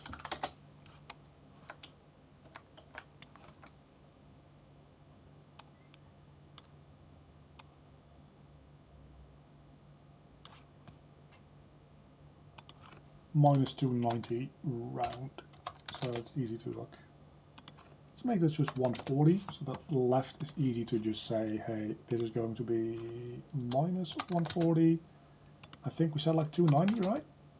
Minus 290. So ideally,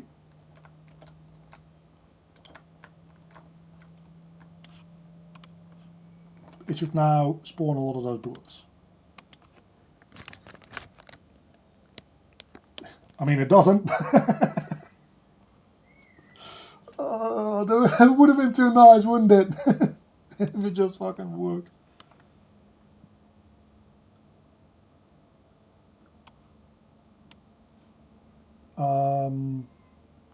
Okay, so where is the issue? Get bullet from pool. Oh, no, that fully makes sense because I didn't put a pool in. So yeah, maybe check if the pool is valid before you do any of that as well.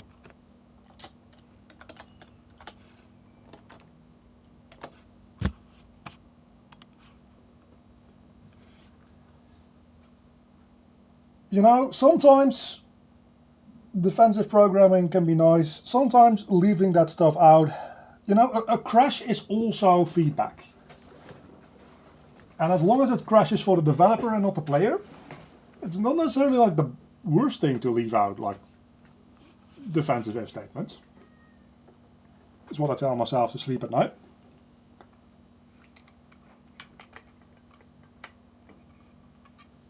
But that does mean that it was calling the right function. Which is like the lowest fucking bar possible, but it's something.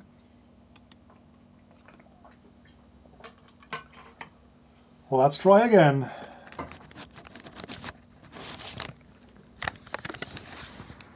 Okay, didn't do anything again.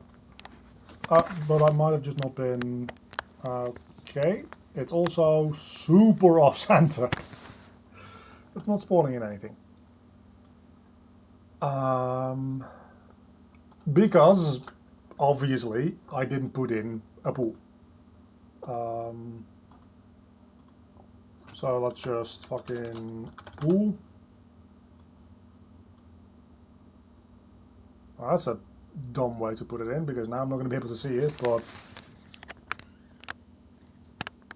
I mean, it works. Technically. It's getting them from the pool and putting them at the right location. It's not making them move.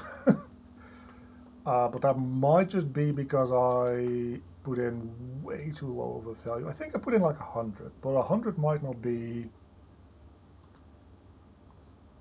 exactly enough. I also think that I want these bullets to not have gravity to begin with. We'll set that up in a moment in C++, but for right now, let's go back in here and just set this to like 1500 or something like that. Something like super fast.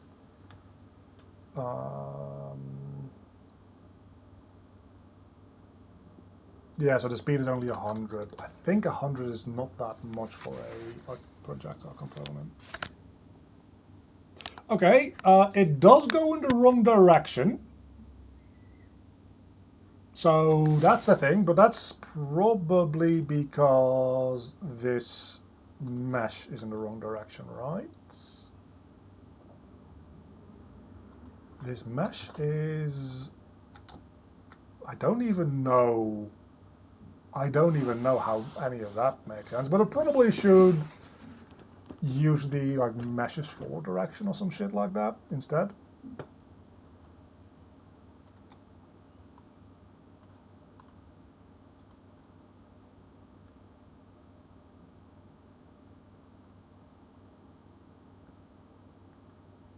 Oh, yeah, no, Unreal also crashes a lot when it's not my fault.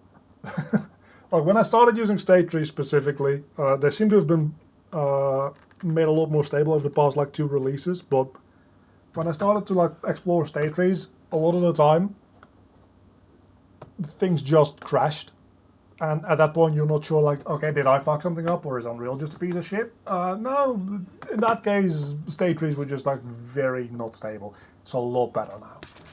Okay, so yeah, that is better. So yeah, we kind of have our twin stick shooters and balls. Okay, let's go back into our bullets and set up in. I guess this can just be in the constructor. Don't even need to begin play. Oh, it has a built-in bounce. That's interesting.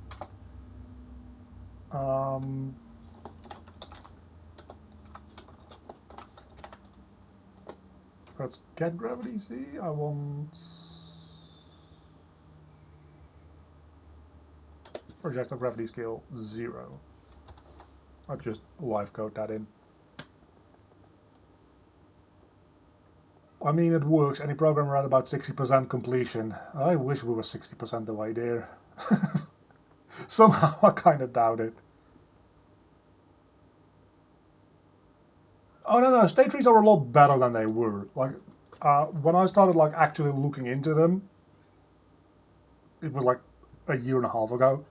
There weren't any debugging tools, so I just like, that's not production ready at all.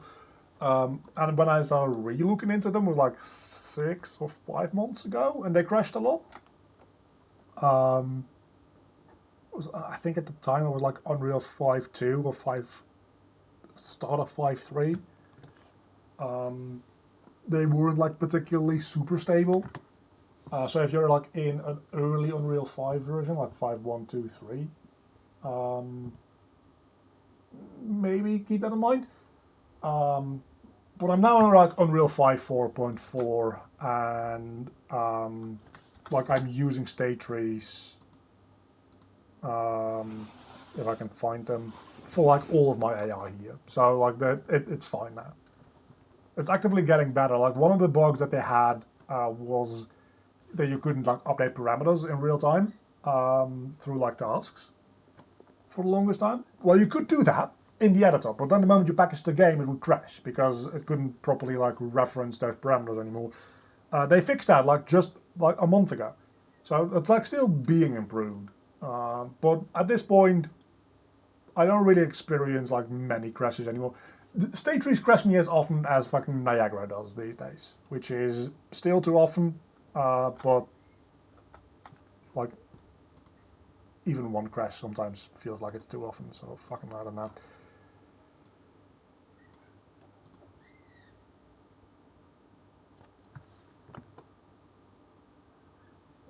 Trying to hold off on using Niagara to render targets, which I have going. That sounds like a nightmare.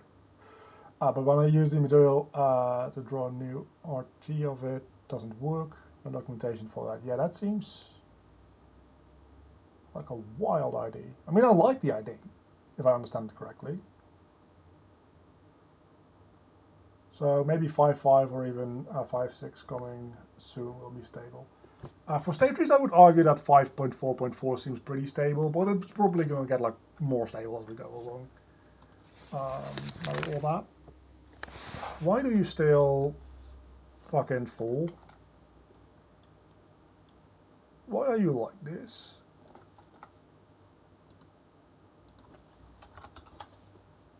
That's not how that works. Twin stick bullets. Why are you like this?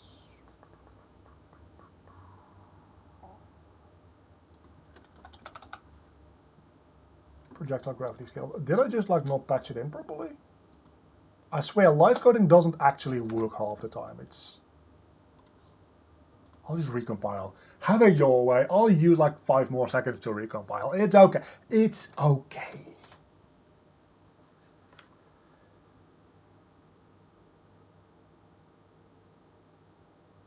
And I've also, like somebody in my comments said that Epic's said that they're looking into like creating some kind of like state cooldown system as well, built in.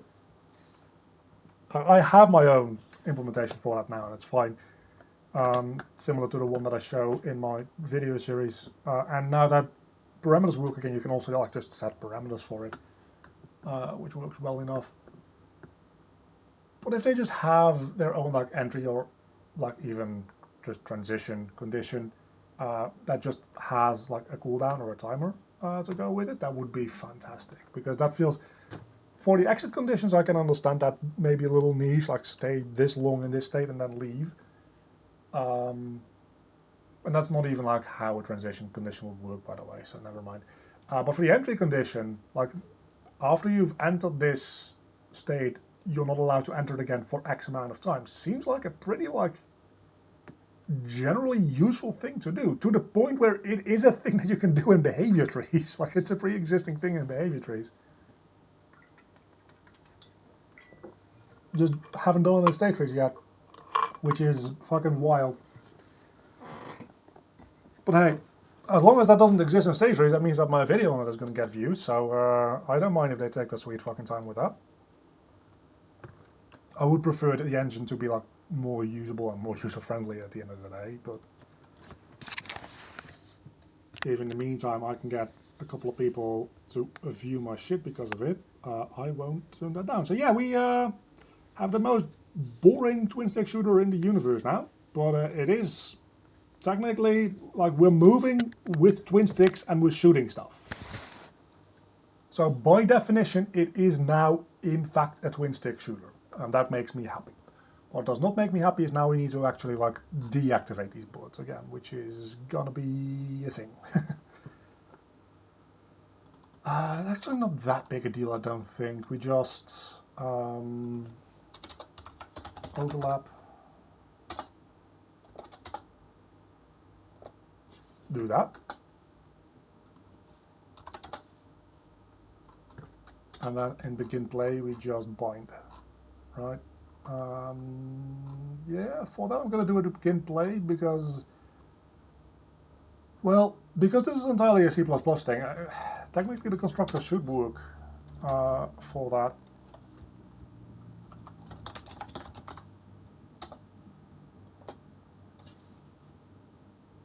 Except you cannot convert whatever the fuck. Did you hallucinate something? Overlap component, other actor, other component. Yeah, I want to overlap on actor.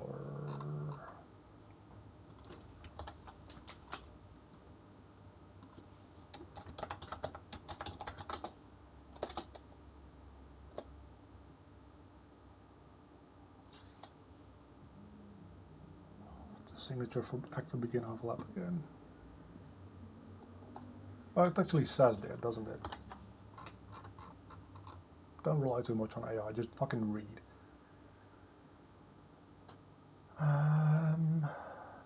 Yeah, so overlap component, other actor, other component, normal impulse, and hits. I don't think the hit is supposed to be there, maybe?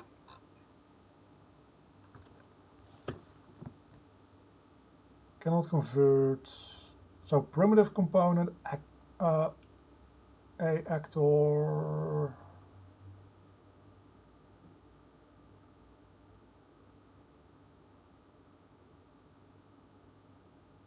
Oh, it's on the component, that's the issue. We need on actor fucking.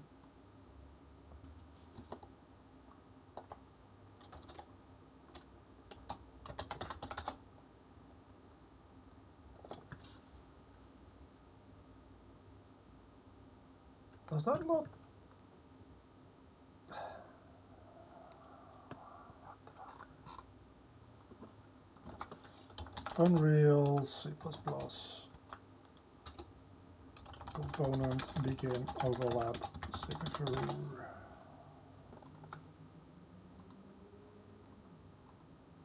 What does this person have here? Primitive component. Oh, that's, yeah, primitive components, overlap component, other actor, other components.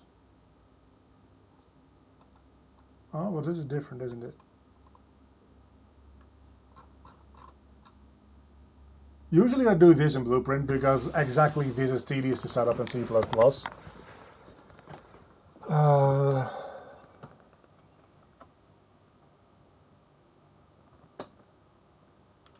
So we want to get our actor primitive component, hit results,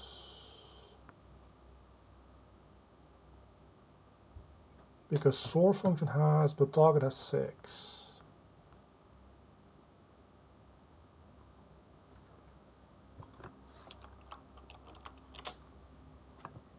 Gonna ask my friend ChatGPT.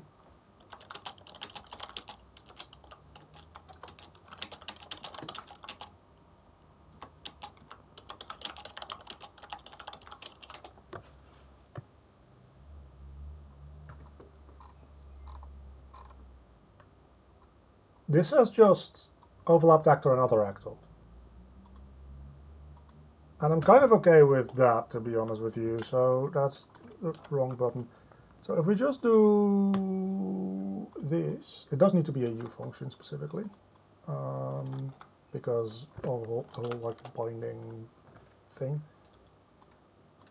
So if we do on begin overlap, and then in the constructor, it says on begin overlap component. Yeah, so it's still kind of doing it based on the component, which is worrying, but maybe it has like... Yeah, no. That would have been too nice. Yeah, that just straight up's not true, man. You're lying to me.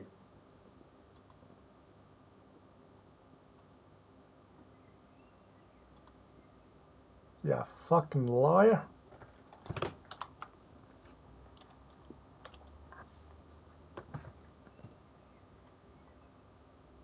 Yeah, I'm not going to deal with that.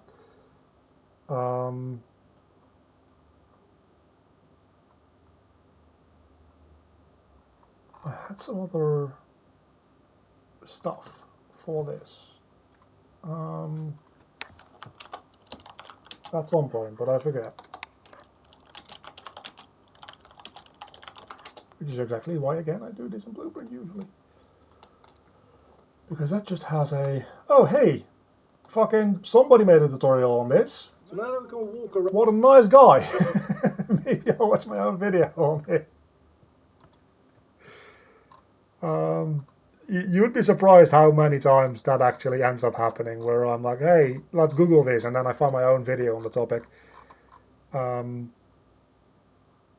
That does happen.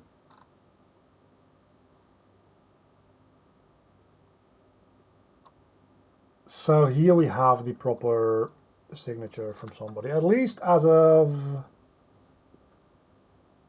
8 years ago. So I'm not super hopeful.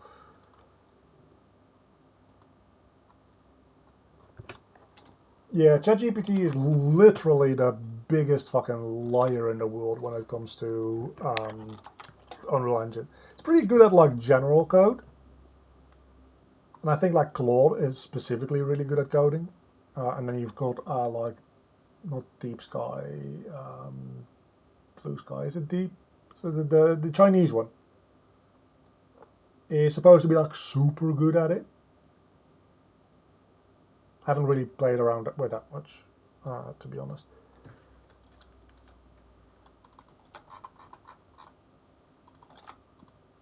Okay, so that's the signature we needed. That's all that I just need this signature. Yeah, so for now on begin overlap, we literally just set the bullet to being inactive. That's all we need to do. We'll do like damaging stuff later. I just need this to, whenever it overlaps with something, stop existing. Doesn't seem to know anything about Niagara. Kind of makes sense, depending on like when its data set is like most prevalent. Because Niagara is relatively a newer system for particles in Unreal, of course. Used to be like Cascade everywhere, all the time. A lot of like actual like console games still largely run on it, as far as I know. At least up until a couple of years ago. Really what I'm saying is I saw some Kingdom Hearts 3 behind the scenes footage and they were clearly using Cascade. Which kind of like, at first surprised me, and then I realized, well, that game's been in development for like way longer than Niagara has existed, so that also kind of makes sense. That all to say, Niagara is relatively still new, and I think ChatGPT's data skews a little bit towards like information from a couple of years ago, especially at this point. So it kind of makes sense that it's lacking recent information. It also like makes up shit about state trees all the time. DeepSeek, that's the Chinese one, yeah. I haven't really tried using Gore personally too much. Okay, so that straight up doesn't work. I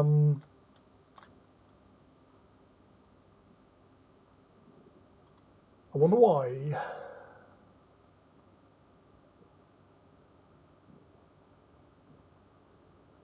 You say it's newer, but I have trouble finding Niagara tutorials any newer than 3 or 4 years old. You seriously? I mean, there's not that many tutorials out there. When I like look at something for it as well, because I'm not like super great at it either. That's why I only have an introductory series on it, because I don't get like much deeper than introductory.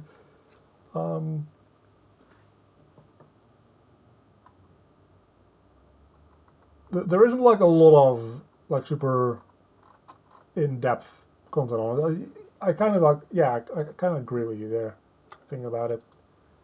Sometimes I see like a cool effect pop up in my feed. I'm like, okay, let's watch that just to like learn something from it and then not make that thing. It might also just not be binding properly because of it being in the constructor, not begin play. It might be doing weird stuff there. So let's log overlap just to be sure.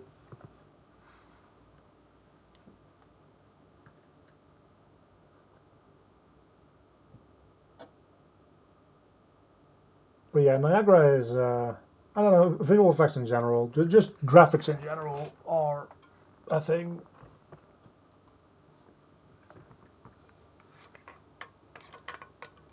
A thing that I'm not particularly good at, so that's why I'm like making content mostly on this. But I do like stepping into like introductory material stuff, introductory like Niagara stuff, introductory, that's about it.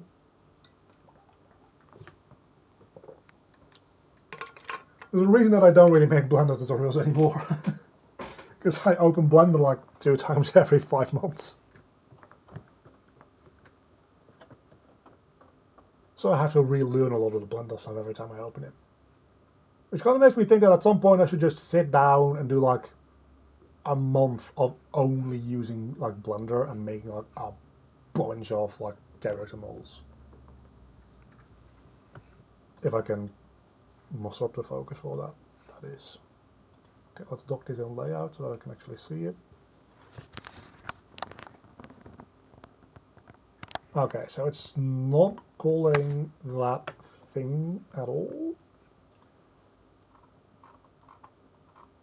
which is annoying.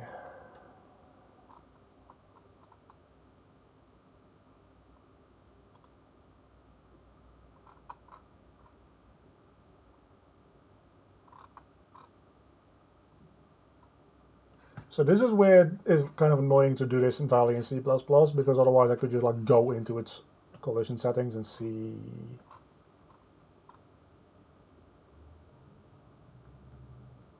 what its collision settings are.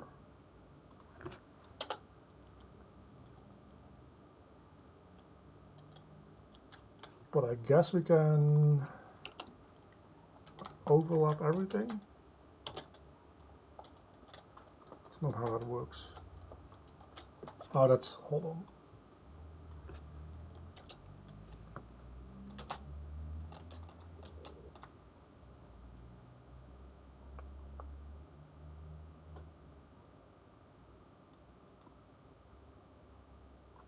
Something about collision responses.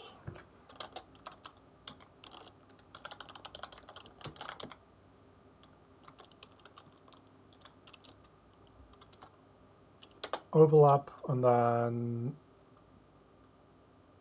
make sure that it's also got overlap events set to true, just to be sure. It should by default, but I don't know what else might be going on because it definitely...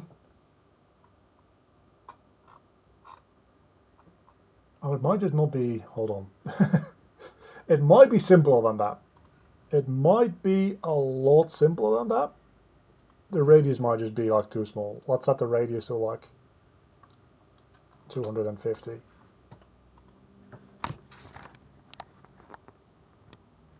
Yeah, that ain't doing it. Fucking 5,000, 50,000.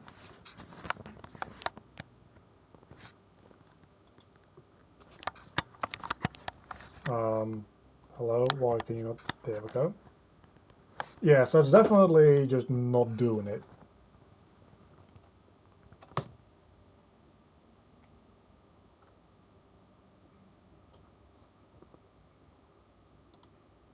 Which is weird.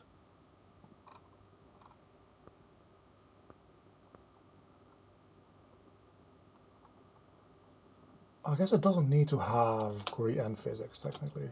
GUI only is probably good enough.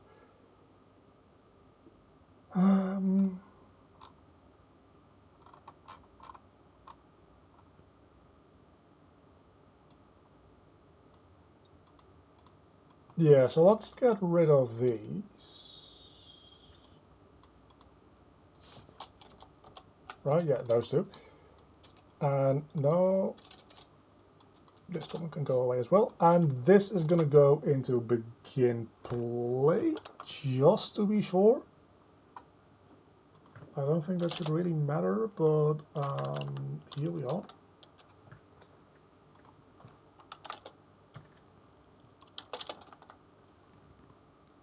See if it makes a difference.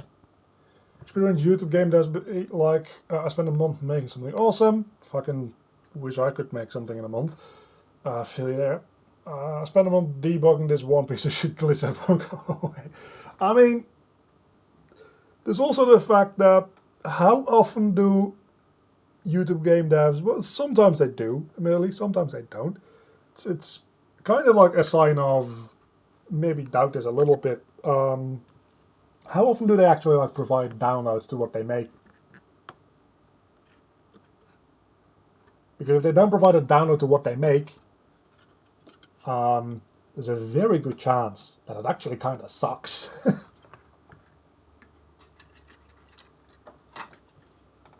Especially if they like brand themselves on it being awesome. And if they do provide a download and it's actually fun to play, like you can actually experience it yourself. Obviously, it's an entirely different thing.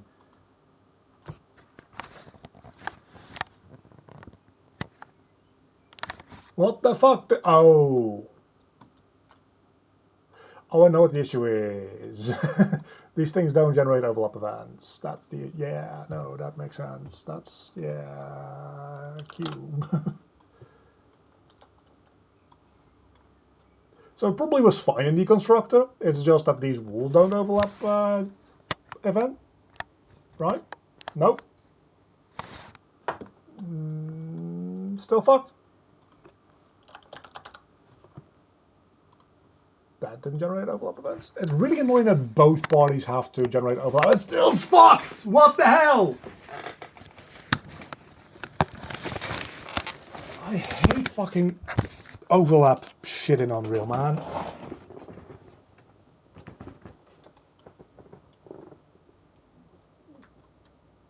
I guess we can just do the overlap portion of it in Blueprint still. Like, that is a thing that we can do. I kind of think we should, maybe. Yeah, let's do that, because I don't feel like dealing with this shit.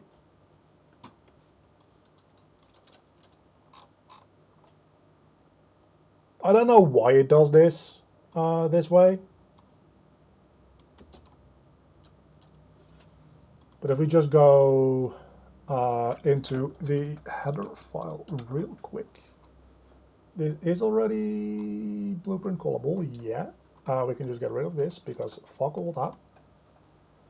And then the only thing that we need to do differently is this needs to have a bullet class to spawn.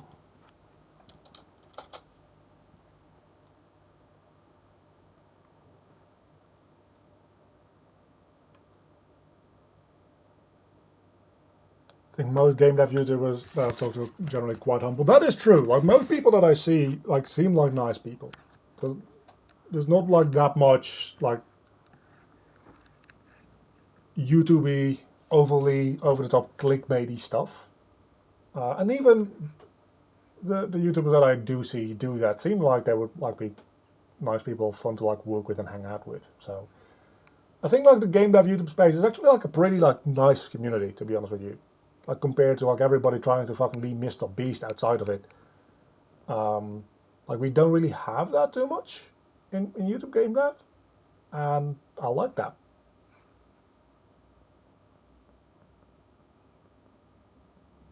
Yeah, no, definitely. I'm just a little salty with like how YouTubers are in general, but I think you're right. YouTube game dev doesn't really have that problem.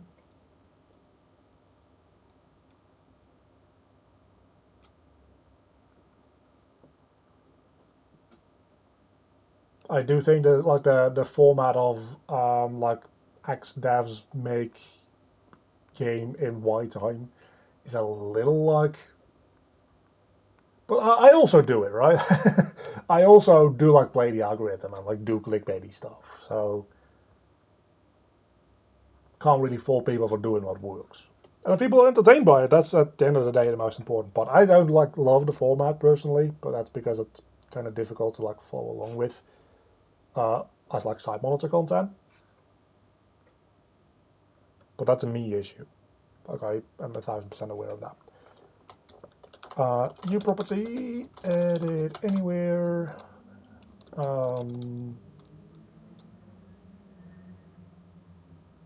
See, subclass of a twin stick bullet. Reclass. Remember all that time that we spent talking about not doing this, and here we fucking are. Spawning a specific bullet class. It doesn't really matter because we're like still storing it as a twin stick bullet or whatever. And the only reason that we're doing this is still just to like set up the overlap events in Blueprint because I can't be fucked figuring out what I'm doing wrong.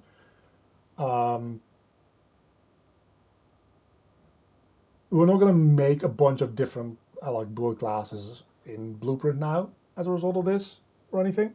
We're still going to stick with like the struct-based structure that we've been like eyeing. This is just kind of like a nicer way of doing things. Hello, how are you doing? It also allows me to make a little bit like easier use of some of the interfaces that I might have set up. I don't know if I'm going to be using those, but in Blueprint. I have like some stuff set up in Blueprint that might be nice to do.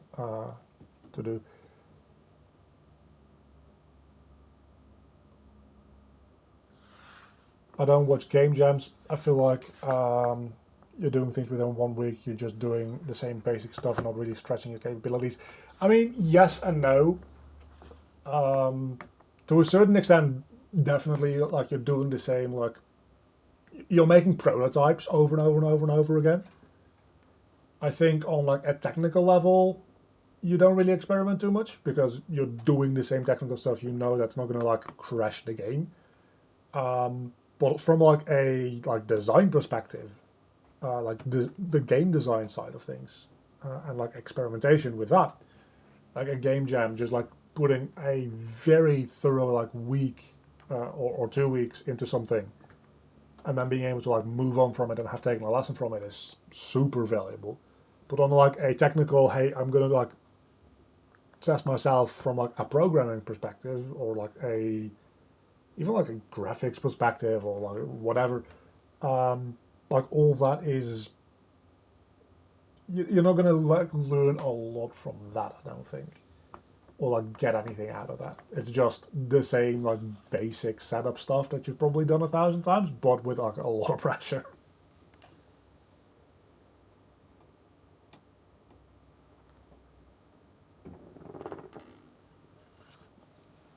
And sometimes like working under pressure can still be educational.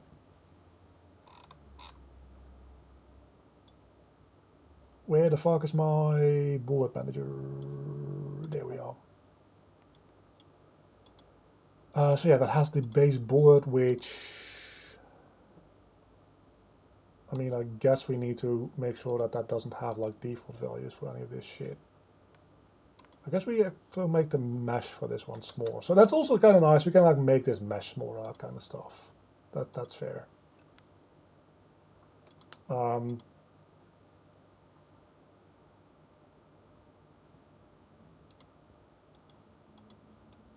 with that, on begin overlap, we, for the time being, don't do any of this shit. We just set bullets inactive.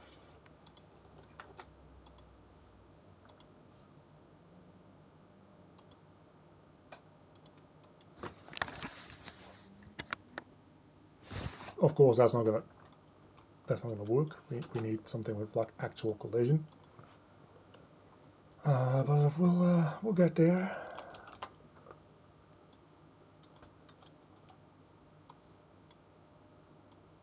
So yeah, it's spawning in 500 bullets is probably going to be enough. That doesn't have generate overlap by default, because why the fuck would it overlap? Multi-body overlap, that's new, isn't it? Never seen that before. It's still not fucking doing it. What the fuck? Dude. What the fuck?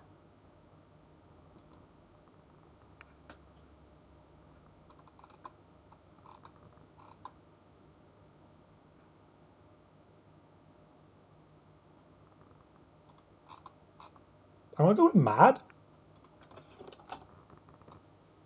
Just fucking put a bullet right in front of me and see if, like, does this thing generate overlap event? The fucking, it better. That's overlap. Generate overlap events. Okay. It could have just been this. Yeah, this one does actually. Okay, that's maybe better than not doing the skeletal mesh. Oh, it should also probably print something so that I can see it, and then we use the this so that it will not be hidden in game, buddy, please.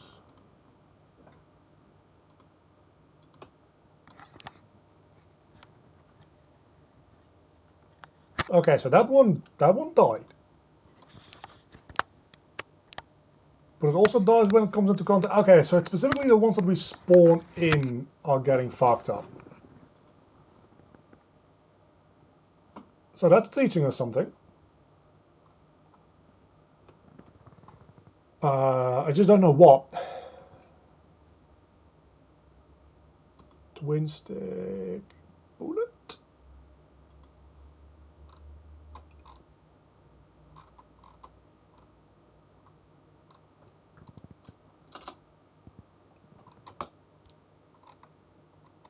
It's gotta be this, right? I'm just gonna like comment this out like super quick.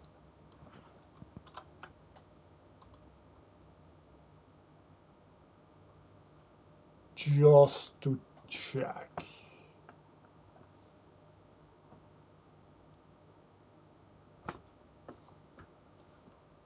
Also allows me to Unreal collision on non-ticking actors, because if it doesn't collide, like if it doesn't register collision on non-ticking actors, I just need to like disable the tick.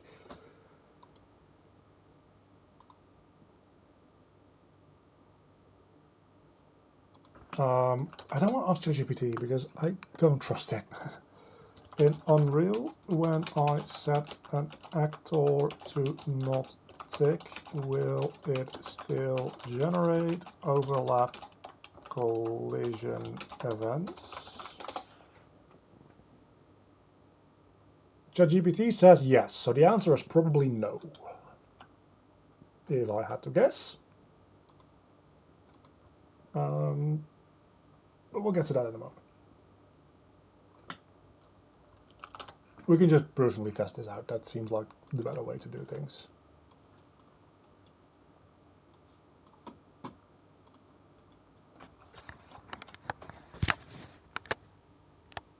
Okay, so that's still going through.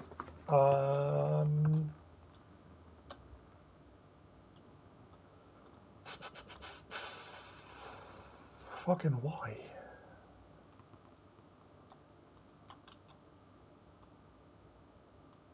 Is it because of the ticking thing? Could that actually be a reason? Is something fucking up with the ticks?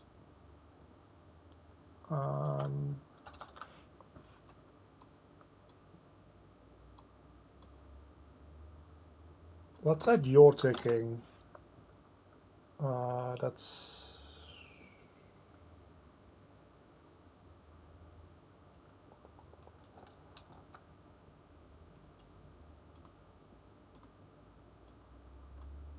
That's actually remarkable. Why can I not set that from here?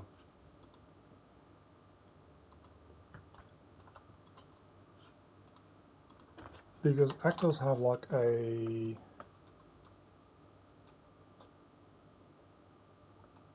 can you just not set that in Blueprint?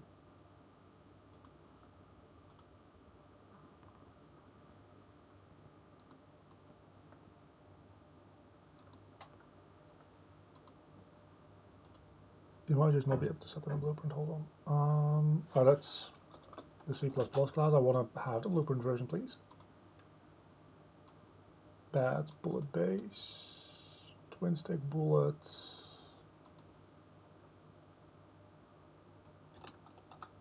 Oh, that's base bullet. BP base bullet. We'll get there.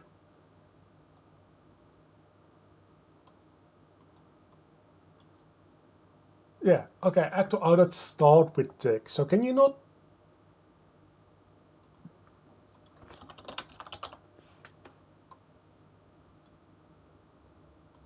Yeah, set actor tick enabled.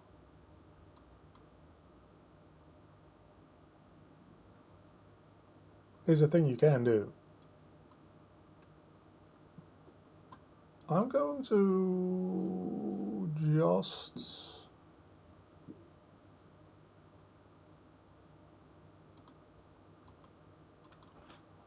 Like, let's... No, that's a bad idea.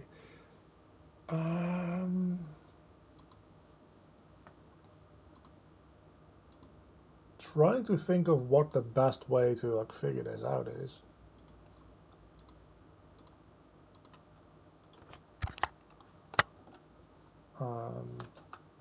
Because I am not sure.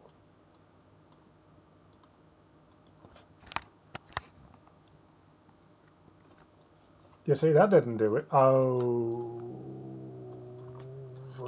events.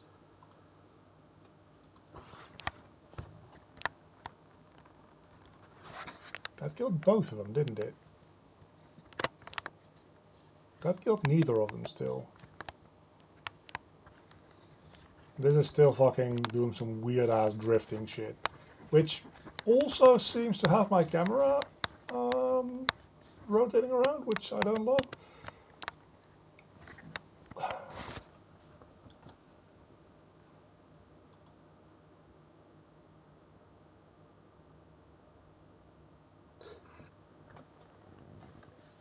Okay, so it has to have something to do with the way that we spawn them. Because we're spawning them in as BP bullet bases. Unless I'm messing that up as well, which is entirely possible at this point, I don't know. Let's real quick just verify that, because I'm not sure at this point. Yeah, no, we're definitely spawning them in as that class. So that fully makes sense. Then we... What the fuck? Why would you do that? Oh, because you're spawning them in and you're setting the collision enable to fall. Oh! Oh! Oh! This is why AI fucking sucks. Hold the fuck on. Twin stick bullet. Yeah, we set this collision enabled to like a specific... No, but that's... Yeah, okay, so there's also an Unreal thing, is we have set actor enable collision, and we have set collision enabled. These are two different fucking functions for some reason. Because one is for the actor and the other is for the component. Okay, yeah, that also still makes sense. So when we activate them, we set collision enable to being true. And then we use set actor collision enable, because the entire actor can just toggle on and off, that's fine, back to being false.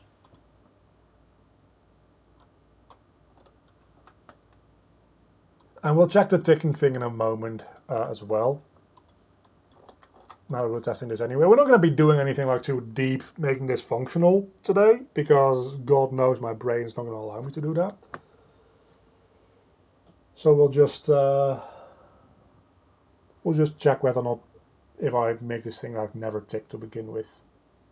Would be nice. Could save up to like a couple dozen, maybe over hundreds of ticking actors on screen at any given time, which does add up. And if you don't really need ticks for anything,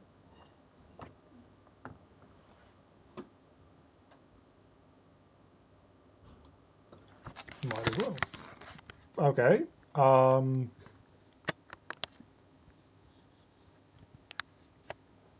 I'm guessing that means that it's like instantly overlapping with fucking something.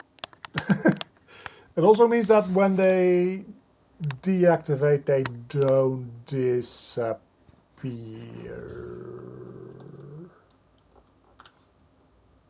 Which isn't great, because they should disappear.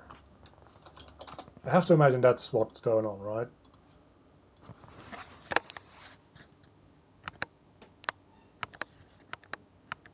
No, not even.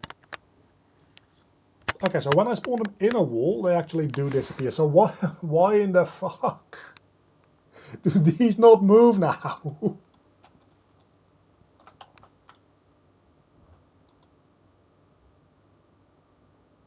Oh, because they... Is it because they don't have physics enabled?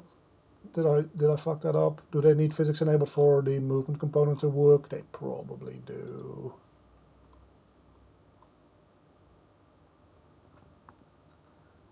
We can do that in the blueprint though. We don't need to like recompile shit for that.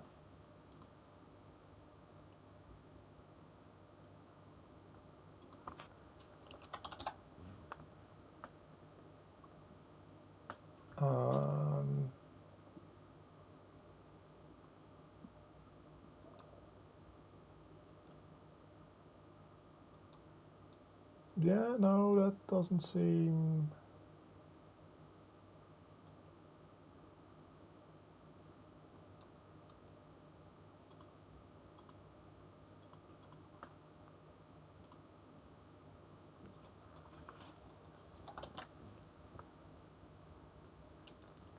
Yeah, collision-enabled query and physics, that's what I needed to know. So that's not the issue. So why aren't they moving?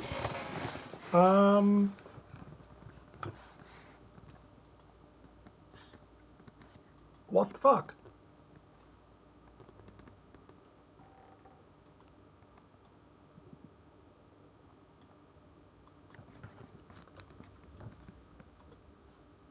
And why did that change when I changed that code about collision? That also is weird. I mean, might as well just like...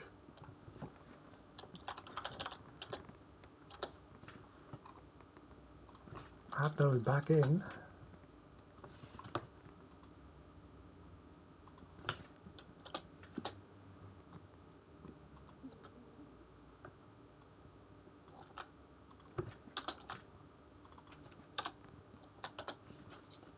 Just to see if that's the difference maker, but it shouldn't be, I don't think.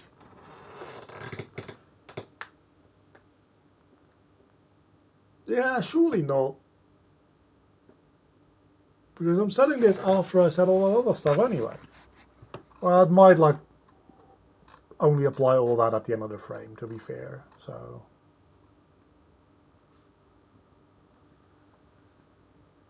That doesn't necessarily mean anything. Oh, fuck. Let me just get a sip of water.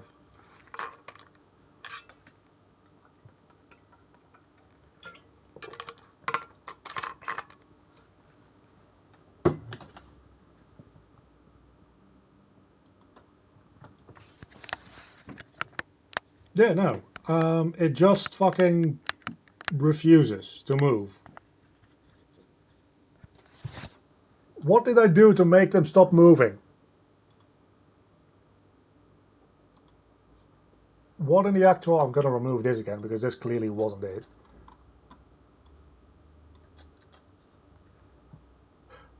Oh, I think I have an idea as to what might be. No, but that doesn't. But maybe it does. I don't know. Okay, hold on. So what might be happening? Are they getting stuck in the floor? I think they're getting stuck in the floor.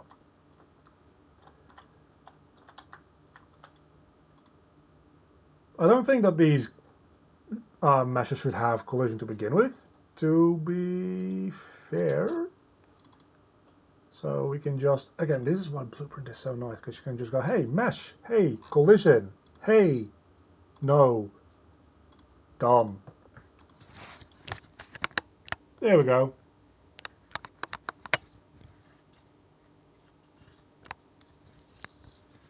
See, fucking object pooling in action.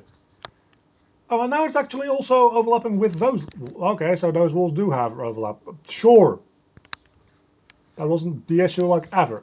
Okay, so now the only thing that I really want to take care of is the fact that this camera is like mega fucked. But that is manageable, I think. Because why is the camera even attached to the mesh to begin with? Because the mesh is the only scene component that it has. Because technically the box component isn't the scene component. Right? We ran into that earlier, I think. Which is weird because I'm pretty sure that the box component is a scene component. Don't need to include it anymore.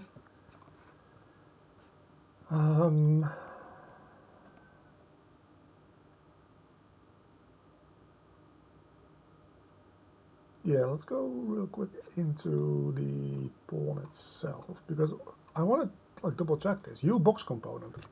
What the fuck? You inherit off of this shape component, which is a primitive component. So do we have like a box collision?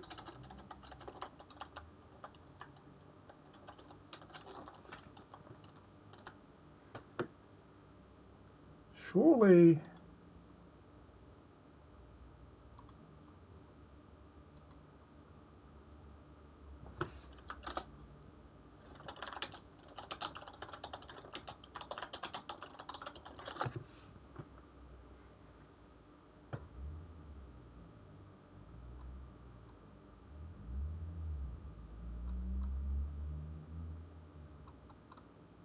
I guess we just add an empty scene component as the root.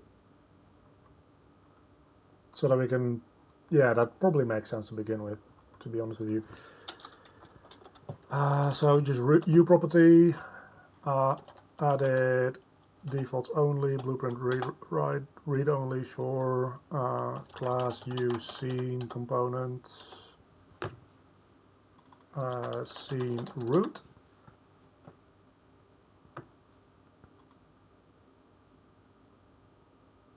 Don't need that anymore, don't need that anymore. There we go. Twin stick pawn. I guess we make the scene root first.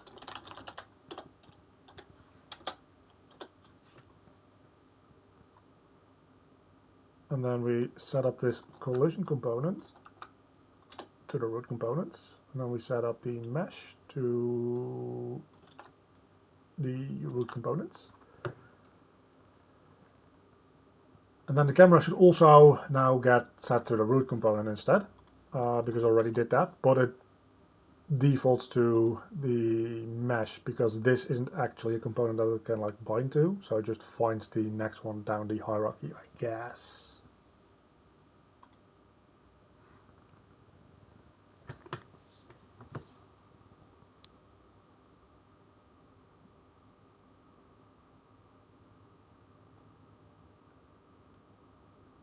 There's the most amazing people out there. I googled Unreal box component scene component, which by itself we could talk about that being a bad Google query or not, but somebody asking about how to activate, deactivate non-scene components in Unreal 4.27, which is a fair question. But they asked it on the Microsoft Community Hub.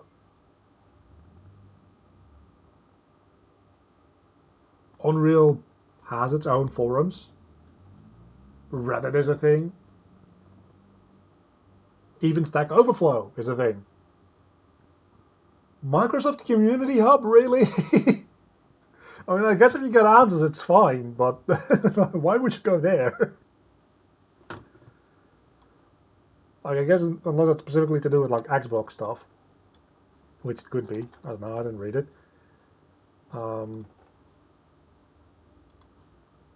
Okay, let's edit this thing. So now we have this like scene root, right, which lets us like move things around a little bit easier, which is super fucking nice. So let's top view, rotate around this, and now we also can move this back so that it lines up a little bit better. That's nice.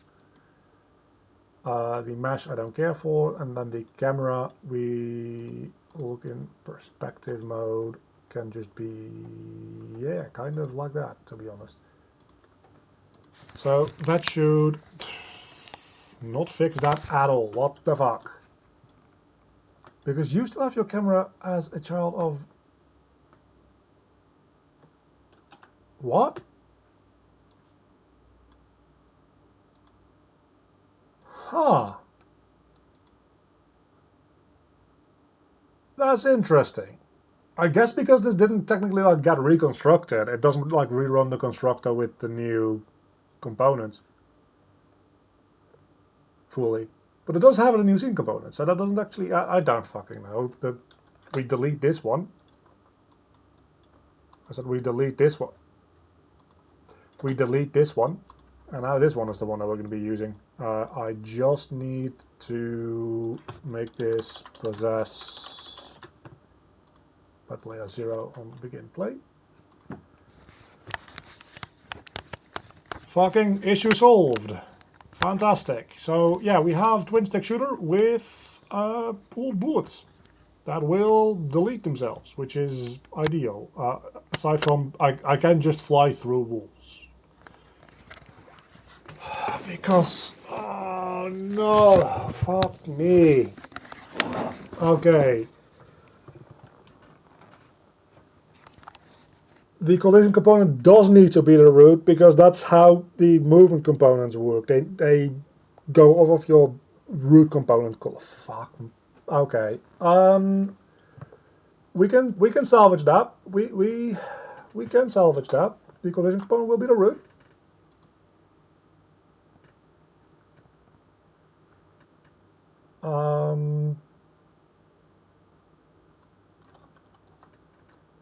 Root component can be collision.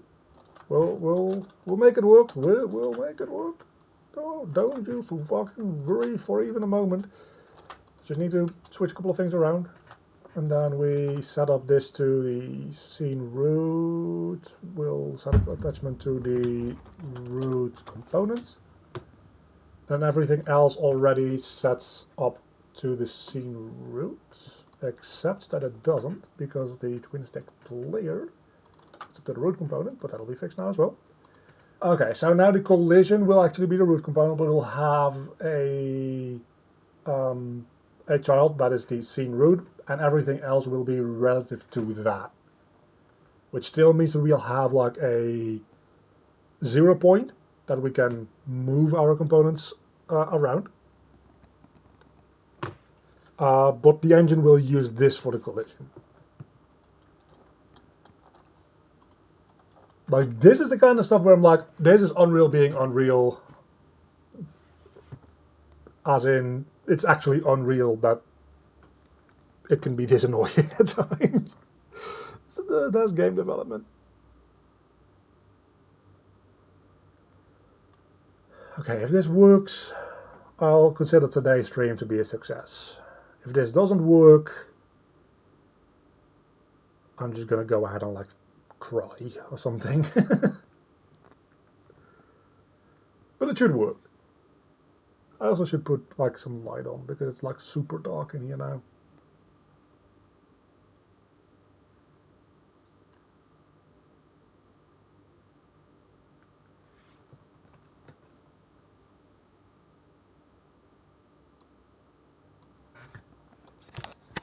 Alright, this still works properly, and now I can't fly through shit anymore.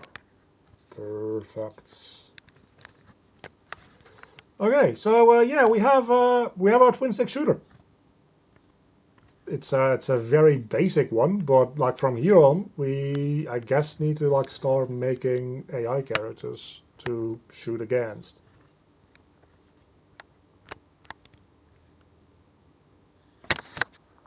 But that's an issue for another day. So thanks everybody for hanging out and like keeping me on my toes, asking me questions, and making me explain why I'm doing things certain ways, because it does actually like actively make me think about things and result in better solutions. It also results in me like talking for half an hour and not actually doing anything. But like talking through things again is very much a good thing. So like legitimately, that's a nice like side effect of live streaming this stuff. Yeah. So this now, but this doesn't. Yeah. Hold on. I can now move this forward without it being like too big of an issue. But it does mean that this.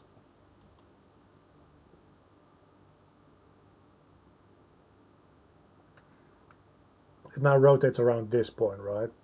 Because these bounds are fixed. I can't move, I can only move like the mesh inside of it, but it's still going to be rotating around. Well, it's going to be rotating around the intersection between these two like colored lines, so that's actually pretty good. So yeah, maybe that's not a big deal. Yeah, I'm going to take a long fucking break away from code until tomorrow afternoon, at which point I'm going to be recording an entire fucking thing about a state tree quest system, because I finished the preparation for that. Gonna be a lot of fun state tree related content coming up on the channel over the next like month or two, even after we finish the, which I think we already did, the introductory series to state trees. I'm gonna go through like some dialogue state trees and then some quest state trees, and then we'll probably take a break from state trees and do something else for a while. But it's going to be a good time. So I'll be back on Tuesday. This time, hopefully, I will not lie and be a day late, but we'll see. And thanks